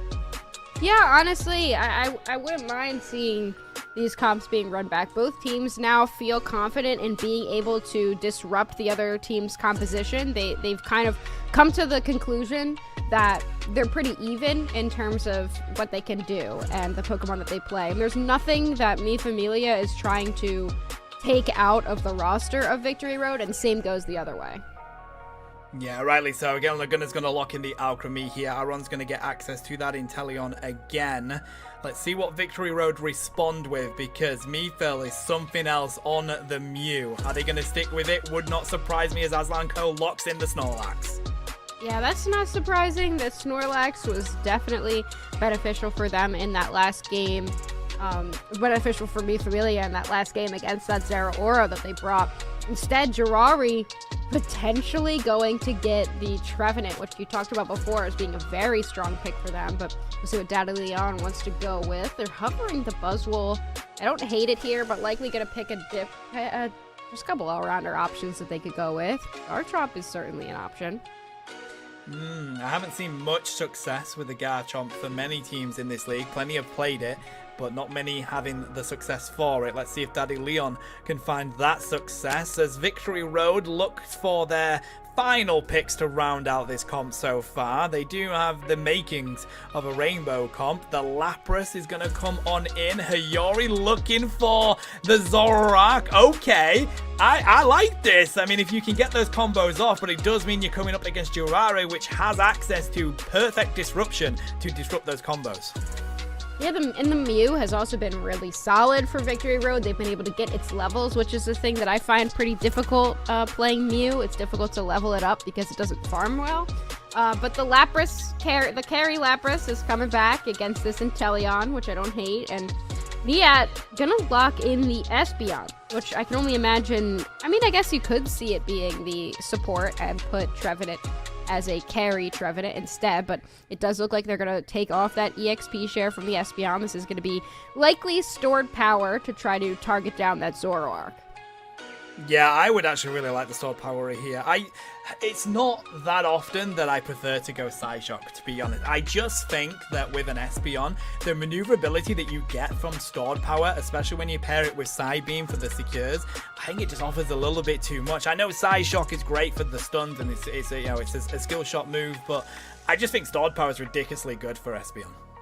Yeah, I mean, I'm always a Psyshock believer. I love Psyshock because playing it is so much fun when you do get those big hits, but sometimes the best thing is the most consistent, and you're always going to hit that damage with stored power. As long as you press the move when somebody on the enemy team is in range, you're going to be able to get that damage on top of them. So as long as you're not getting dove, then you can get pretty consistent damage down. The problem is going to be, can Zoroark get back to that Espeon and that Inteleon before the damage can be done on top of them? And I think that's what Victory Road is trying to prevent with that Lapras pick, because it can soak up so much of that damage. Yeah, I don't know whether me and Familia have enough disruption here to get those combos out from Hiyori, because you have to disrupt them. That's the only way that you can try and limit this Zoroark. I don't know whether they have enough just with the Trevenant, but here we go, Husky. It's our first game free of the stream. We've got Victory Road on the left-hand side and Mia Familia here on your right-hand side. And we're going to need to get that Lapras up to level 5 as soon as possible so they can start doing damage. It's going to be difficult against a Gibble lane. They're very good in that path. They will take that secure there. Daddy Leon already getting it. Getting close to level 4 even. Oh, and the thing is, it's so difficult to deal with so early on, although a Gibble is very deceptive. It looks adorable, but it hits hard to begin with, as Espeon does run on into Puli there. They're going to back up that Lapras. It does give them the advantage with free up here so far. They do stored power down onto that Bunnelby there on the left-hand side. I do believe they were able to take it away. So, unfortunately for the Victory Road, this top path has definitely gone in favor of Mi Familia in terms of who is getting that farm. Much different approach from the last game. Victory Road were managing to really capitalize in these early stages, so that's the power of having a little bit more early game with that Espeon being here. As we see these spawn on in straight away, Hiyori comes through with the connect, and the boosted takes out the poor Phantom. Yeah, and I mean, unfortunately, Mi Familia left that entire second half of their central area because they sent Espeon up for an early gank from the central area into the top path. So Zoroark just kind of walked right through and picked up that blue buff as well. So they had even more of a level advantage in that bottom path, but even without it, Zoroark is probably the best central area gank that we have currently in the game. Yeah, and it's one of those Pokemon that you just cannot let get those early levels. It's now hit level 7 in this game so far. Daddy Leon on the big retreat here, but Hiyori's ready to cut them off. They find the KO. They're going to have their Unite move ready to go not too far. They're nearly hitting level 8 here, and we've got a minute before the first objectives come on in. Espeon did hit the Zoroark there with a little bit of damage from stored power, but with the illusion and the focus band available, it just wasn't able to make it happen. And Teleon is only a baby, what's the middle one? Drizzile, that's his name. It's not quite level 7, so it doesn't have that snipe shot. Jurari getting caught out here as well. They do have the level 5, but not going to be enough. They lived for a long time. It was a great effort, to be fair. The way they were managing to just dodge the combo from Zoroark, I mean, that just shows how good Jurari is. But as I called it, 720's come on in. Zoroark very close to being able to get their Unite move, and Nightfall Days will be massive, but they go down! Daddy Leon finds them, Husky. Now they've hit level 8, not too far from Garchomp, just one more level needed. Wow, I don't think that the Zoroark was expecting that the Gible was going to be down there already. Instead, they were likely expecting that they would be in the top path and Espeon would come down, but they've switched it. Instead, they have Garchomp coming down looking for some KOs. Snorlax does have an opportunity, but it's not going to be enough. A little too late there. Snipe Shot will secure that objective. This Gabite is alright as they nearly hit Garchomp. They just need a little bit more experience. And finally, Mi Familia have managed to get a little bit of these early stages rolling as we're about to hit the mid-game. But Nightfall Days is ready to go on the Zoroark. They're going to grab their central area. Next is going to be a big team fight over this Regieleki. Every time it seems like Mi Familia has started slow and then Daddy Leon gets online and it's a completely different game. And that's where we are right now with a level 9 on that Garchomp. They go in with the Dragon combo and they do take down the Mew on the other side. It's going to be Alchemy though, not the Garchomp to get credit for that. It's possible we could see a push here from Mi Familia. I'm liking the fact that Mi Familia are managing to get her on just left uncontested and rain down those snipe shots. Like, the Zoroark hasn't been able to find the answer to get onto Inteleon just yet. They take the Regieleki. They're looking for the flank now as we see Perishon coming out from Lapras, trying to disrupt Jurare going in. Looks like they might want to push this as they try and grab all of the central area farm that's in that lane. Now they go for the approach with the push. Snipe shot doesn't connect Jurare. How are they still up in the middle of this fight? They've got so much damage going their way. Snorlax with the disruption. But Mi Familia have lost momentum against this Regieleki now, Husky, and they've got to back on up. These recovered dollops are just doing so much for Jurari, making sure that they're not going down there. But still, Victory Road holds on. Interesting that we are seeing the Parasong Lapras, but that was one of the buffs that Lapras recently got. And I love Water Pulse, and I think it's still probably the better move, but Parasong is just very funny if you do happen to get the enemies low and then able to get that execute damage on that third hit. Now we do have Zoroark potentially looking for a cap here, but here comes Jurari. Oh, trying to go for a 40 at that moment is a ridiculous move. They do manage to get themselves out of there. Again, Jurare's looking to buy a little bit of space for Mi Familia here as the bottom objective comes on in. It is a Regice, good rip from Daddy Leon, but got to be wary. Hiyori's ready to dash on in with these boosters, build them up and get that final hit as they go on through here looking for the Inteleon, but it is going to be Daddy Leon, I believe, that managed to take it. No, it's Psyduck that takes it. Oh my god, Victory Road, that's ridiculous, Husky. Wow, the Zoroark just kind of stood there and then was like, okay, yeah, now it's time to go in, and Mi Familia still couldn't do anything about it. even Jirari with the Trevenant was not able to stop the Zoroark from jumping in. They had the Unite move too. They just had everything at their disposal. It is going to be Victory Road taking that second Regice of the game. I would love to see a third Regice. We're going to talk about this every single game. I just think that would be funny. But look at this sneaky play here from Victory Road. They're going to look for this bottom path goal zone push. Oh my god. Snorlax is the only one not getting their points in. They will break this goal zone, Tano. That is ridiculous. The amount of space that's just bought them in the bottom lane. They've got T1 pads still up on the side of Victory Road. Do they want to try and see if they can take this Lecky? No, they're just going to let it go to Mia Familia. Didn't see what score that pad was on, but with only 7 points on the side of Mia Familia, there's going to be plenty left as Lapras Express comes on through. There's a dive in with a Livid Outrage. It's disrupted though. The power nap means it doesn't go anywhere. Full power Sai stops the damage coming through, and that is Victory Road absorbing all of that damage from Mia Familia, and they're on the back foot. They will find Poulet here, but that's the only thing they get, Husky. Yeah, I mean, what a great Unite move there from that Snorlax, preventing the Garchomp from doing as much as they wanted. And then the rest of the team was trapped in the back trying to deal with that Zoroark coming in. And the Lapras as well from the Lapras Express, that they had to use the Alchemy Unite move just to keep everybody up. And unfortunately for them, they just weren't able to get anything done. Now with a huge point lead, the Victory Road is once again in the lead heading into our final minutes. With how Rayquaza has gone for both these two teams, I've got no way of predicting this. I mean, Zoroark continues to dominate. They've hit level 14 now before Ray comes on in. But Mia Familia, they've been able to come back in previous games or in a game 3 because of it here, Husky. So it could go either way. All right, well, 2 minutes and 30 seconds left, so Rayquaza is hitting our map very soon. It doesn't look like anybody wants to go for this objective potentially, but it is a third Regice! It's the third We did it! game! Now we just need a game with 3 Regirocks, and we will have had the trifecta. It looks like Victory Road is going to want to take this. They have a couple seconds left until Ray spawns, but look at me, Familia's positioning. They are completely in control of this pit.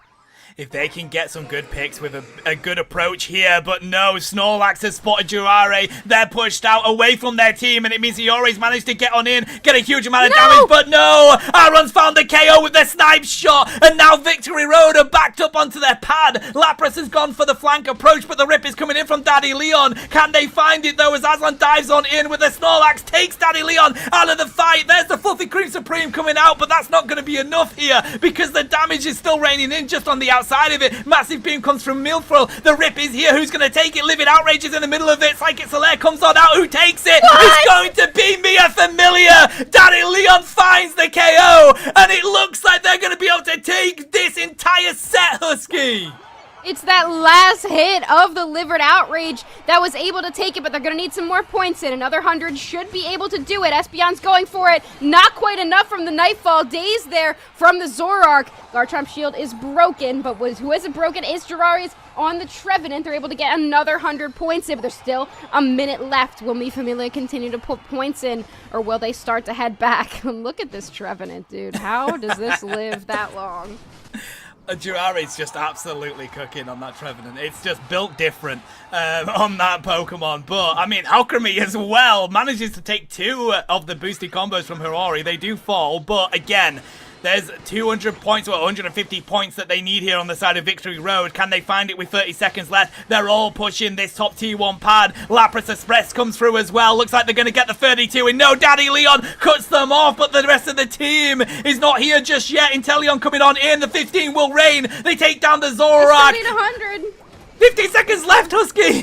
They still need 100 points, and I don't know if they're going to be able to get it. Another 20, another 20 points go in, but they don't have enough in their pockets. They're not going to be able to get it done. Mi Familia will hold on to this set.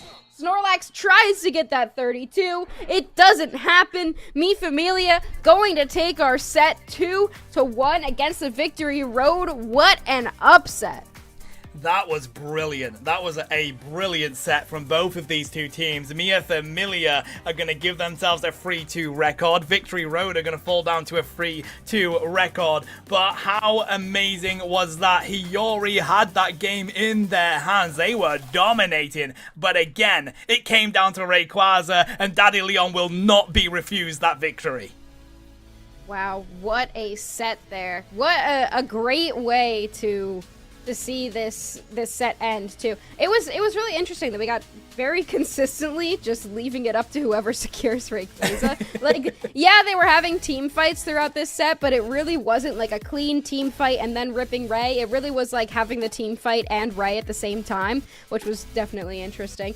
But it was that Garchomp able to land on top of the Rayquaza with the last hit of the Livid Outrage to be able to take it. And it really was that Zoroark getting caught that just opened the door for Mi Familia.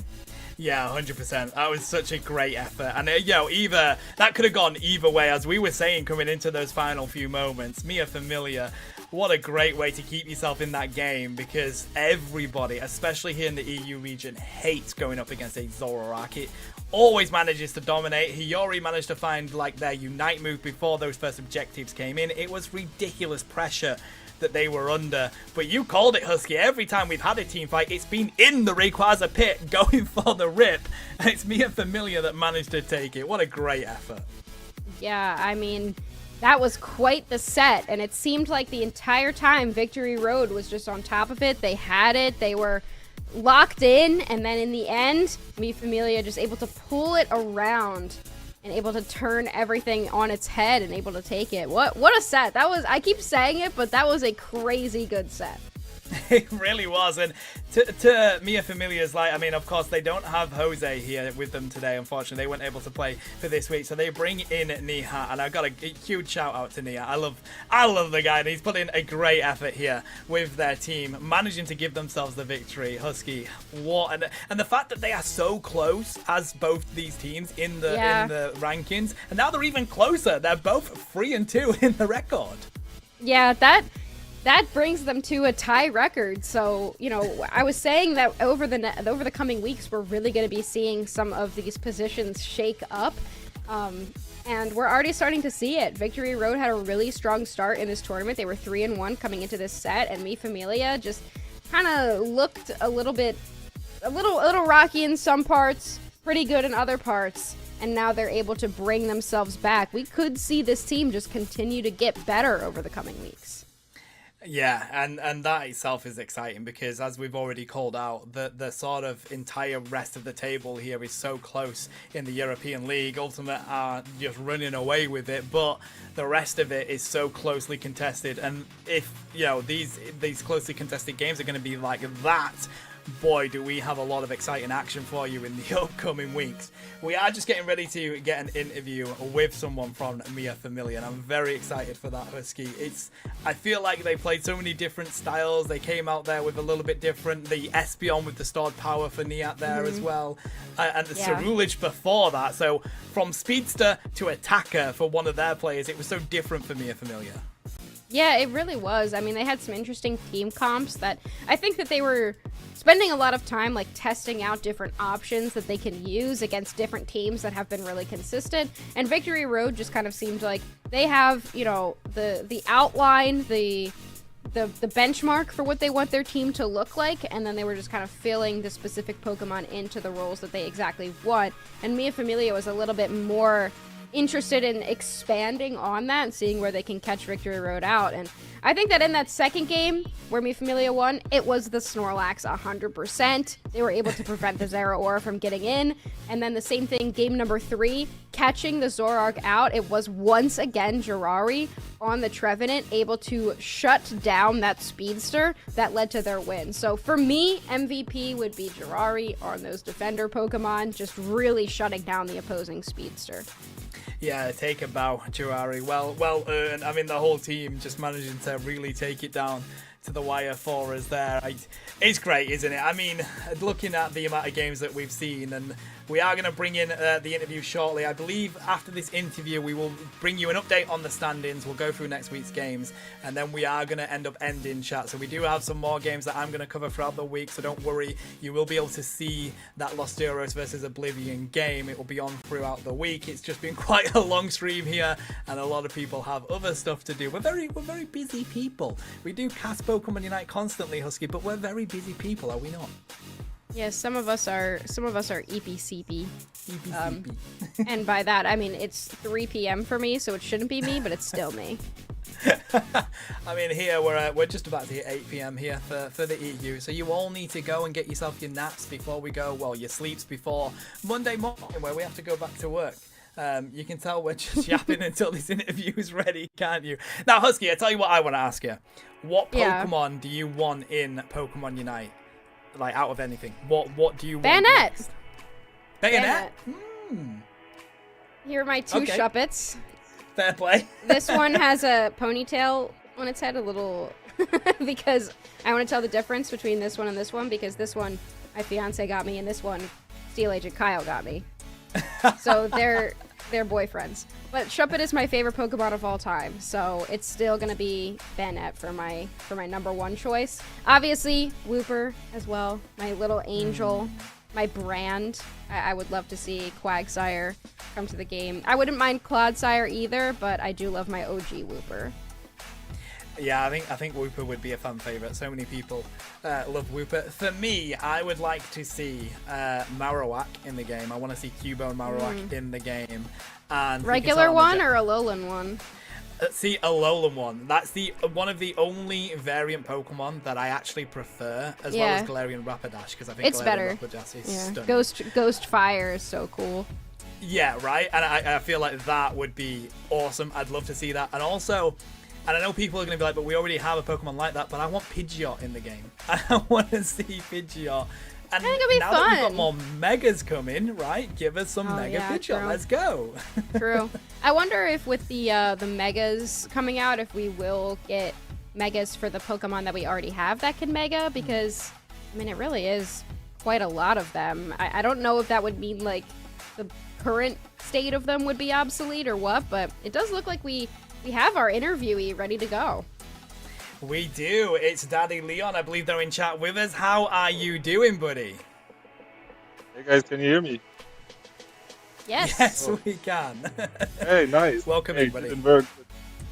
Hi, I'm doing very good. Thank you. I'm very happy. Also, Jarabi is there for me as well. Well, that's one of the bits we want to talk about. So, of course, very closely contested battle there, Daddy Leon. But it does feel like you found some victory on that Garchomp. I've seen plenty of teams using it in the league so far with varying success. But you were locked in with that from the get-go, mate. Yeah, thank you. I love Garchomp. It's like really consistent Pokemon. I feel like it does its job really well. So one of the things that I want to ask you is about the secure of your team, because in both of those matches that you ended up winning, it was exactly who you wouldn't think would end up getting those secures, and it was you in that second match getting that on the Garchomp. So is that just kind of like we're gonna rip it and we're gonna hope for the best, or is it always like we're going for that secure? It's kind of today. It was a little bit of hesitation because we were like, okay, we just rip it, and then there was like, oh no, Mew is alive or Zorak is alive, maybe he's gonna steal it, and then we waited too long, and then in one game I know Psyduck got it for some reason because we were like unsure how to finish it, and in the last game I was like kinda confident that we get it because we have better last hit, and also like Garchomp ult does a lot of damage with everything. I got it with last tick, which did the most damage, but every other tick would be good as well to get it. So yeah, but usually we just full rip it and see on the fly who's secure. And of course, Juare is just built different with zoning out the rest of the team. What an effort by you guys there. But Daddy Leon, I want to know, is there one Pokemon that you and your team just hate going against, where you see it and you're like, oh, really? I mean, I didn't know before today, but after today, I have to say Wigglytuff. I don't know, Yeah, it's so annoying. Like, I was, like, in game 3, we were like, okay, we give them Snorlax, so at least they don't play Wigglytuff anymore. So, it kind of worked out for us. But yeah, it's not even that great, it's just that annoying, you know? Yeah, I mean, that's the strat, right? You want to be as annoying as possible to tilt the other team. On the opposite end, my final question for you is, what has been your favorite Pokemon to play so far this tournament? Oh, it's either Gyarados or Garchomp. But I would say Gyarados. Gyarados is my baby, I love him. Gyarados is a lot of fun. Well, Daddy Leon, congratulations. A very hard contested win, but your team takes it away, and a great effort for you all. So pass along the thanks from me and Husky, because it was a brilliant game for us to cast, mate. Thank you, and thank you for your time. Alrighty, chat. So that was Daddy Leon from Mia Familia. That's going to be our last game of the day, but we'll have more action for you throughout the week. Let's get the standings up so we can see where teams are currently at after all of that action, Husky. So no surprise, Ultimate are sat pretty up on the top of that leaderboard, but Heavy is the crown. We'll see if they can continue to keep it up there. Looking down the rest, so Mia Familia, look at that. They take over 5th place and leave the victory road in 6th. Yeah, this is looking pretty contested here between Mia Familia and Victory Road. I think that was kind of the match of the day for sure, especially because we did get to see 3 games instead of the 2 that we saw previously. But Ultimate, no surprise that they are doing incredibly well. And we're looking forward, of course, to seeing the remainder of these teams continue to shake up this standings list. Yeah, we still got Lost Eurus and Oblivion to bring you throughout the week, chat. And of course, looking at that, they're 9th and 10th place between them. So if that previous game between Mia Familia and the Victory Road is anything to go off, you will not want to miss that, because that is going to be crazy. But let's give you a bit of an update in what next week's games are going to look like when we are back live. I believe it's going to be on Saturday next week, but we'll get confirmation for you. Don't you worry about that. Let's get production to bring up next week's games when it's ready. And then, of course, we'll do some shout-outs and end. But, Husky, out of all this today, what has been your favourite moment from those games? I think it had to be in that last one, the Garchomp secure, and then in that same set, the Psyduck secure. Just shocking moments that you don't expect to see. Oh, also the Zeraora getting like 4 discharge pulls in a row is some crazy micro skill. Yeah, it's so impressive, isn't it? So I'm kind of with you. I think the Psyduck secure for me, because it was just like, of all the Pokemon, it's going to be Psyduck that takes it away. I have just had confirmation of what next week's games are going to be, chat, so I'm just going to tell you them. So we're going to have Banana Peelers versus Lunar Guardians, who are still looking for their first win of the league so far, chat. Azeri Esports are going up against Oblivion. They're very close on the standings. We're going to have, I've completely forgot what CGG is. I think it's Crash Out Gaming are going to be going up against the enemies. We've got Los Duros going up against Ultimate. And we've got Game Crash versus Do You Like Pineapple? We've got Plus Ultra versus the Victory Road. And we've got Cafe Du Martin versus Mia Familia. So 5 of those games are teams that are very, very close in the league so far, Husky. Yeah, this is going to be a really good week of games to look forward to on your channel, I believe. Yeah, so we will be covering at least 3 or 4 games on the Saturday, I believe, on Ghatlue's channel. And the games that we don't cover will be covered on my channel. So I will be covering the games on the Wednesday and the Thursday. So if you want to have a look at that action, make sure that you come and join us then. It will be around about 9 p.m. British Summer Time, which I think is actually 8 p.m. UTC or CEST. Google it. We'll let you know. We'll let you know. There'll be an announcement. I don't know how to do time zones. Whatever. Time zones be time zones. But hey, what we do need to do is give a shout out to our incredible team here that has been working in the background to make sure that all of this action is on display for you. We had some Sableyes in our system. The team were ridiculously quick at swapping things over. So we've got to say a huge thank you to everybody here. Of course, got to give a huge thank you to my co-star here, Husky. Star wouldn't be able to do it without you. So thank you so much for being here, Husky. We have to give a shout out to our staff as well in the production team. We're backed up by amazing observers, Bina and Pasta. Pressing buttons is the head of production of Unity class, Shivam, and our incredible admin, Tan. And I feel like I have to mention a special huge shout out to Dio Eva, who brings the stats for us. It really would not be possible without those stats. They give us casters so much background information. And Tangerine, a massive thank you to them as our observer as well. So many people, Husky, right? Yeah. A lot of work goes into putting on shows like this for basically just your entertainment, just to keep the game going and just for fun on our end. So you might see me and Tano up here, but it really is the production and the observers dedicating their own time when they could be doing literally anything else than playing Pokemon Unite. But they're here making these fantastic shows, putting up fantastic stats, and of course to the players as well, consistently participating in these tournaments and getting better and looking forward to playing more of the game. And big shout out to Shiv as well for being the one behind it all. Yeah, we may be the pretty faces, but it takes an army to put something like this on. So thank you for watching, everyone, of course. Thank you for tuning in and actually looking at the games and all of our players that take part. We will see you next week on Saturday, but we will go on a 1 week break after that because WCS will be taking place. The World Championship Series for Pokemon Unite. We're ridiculously hyped for it, but we've got another week of action for you before then. So again, from me and Husky, thank you so much for being here. We love you lots. We'll catch you next week. Have a good morning, afternoon, evening, wherever you are, guys. Mwah.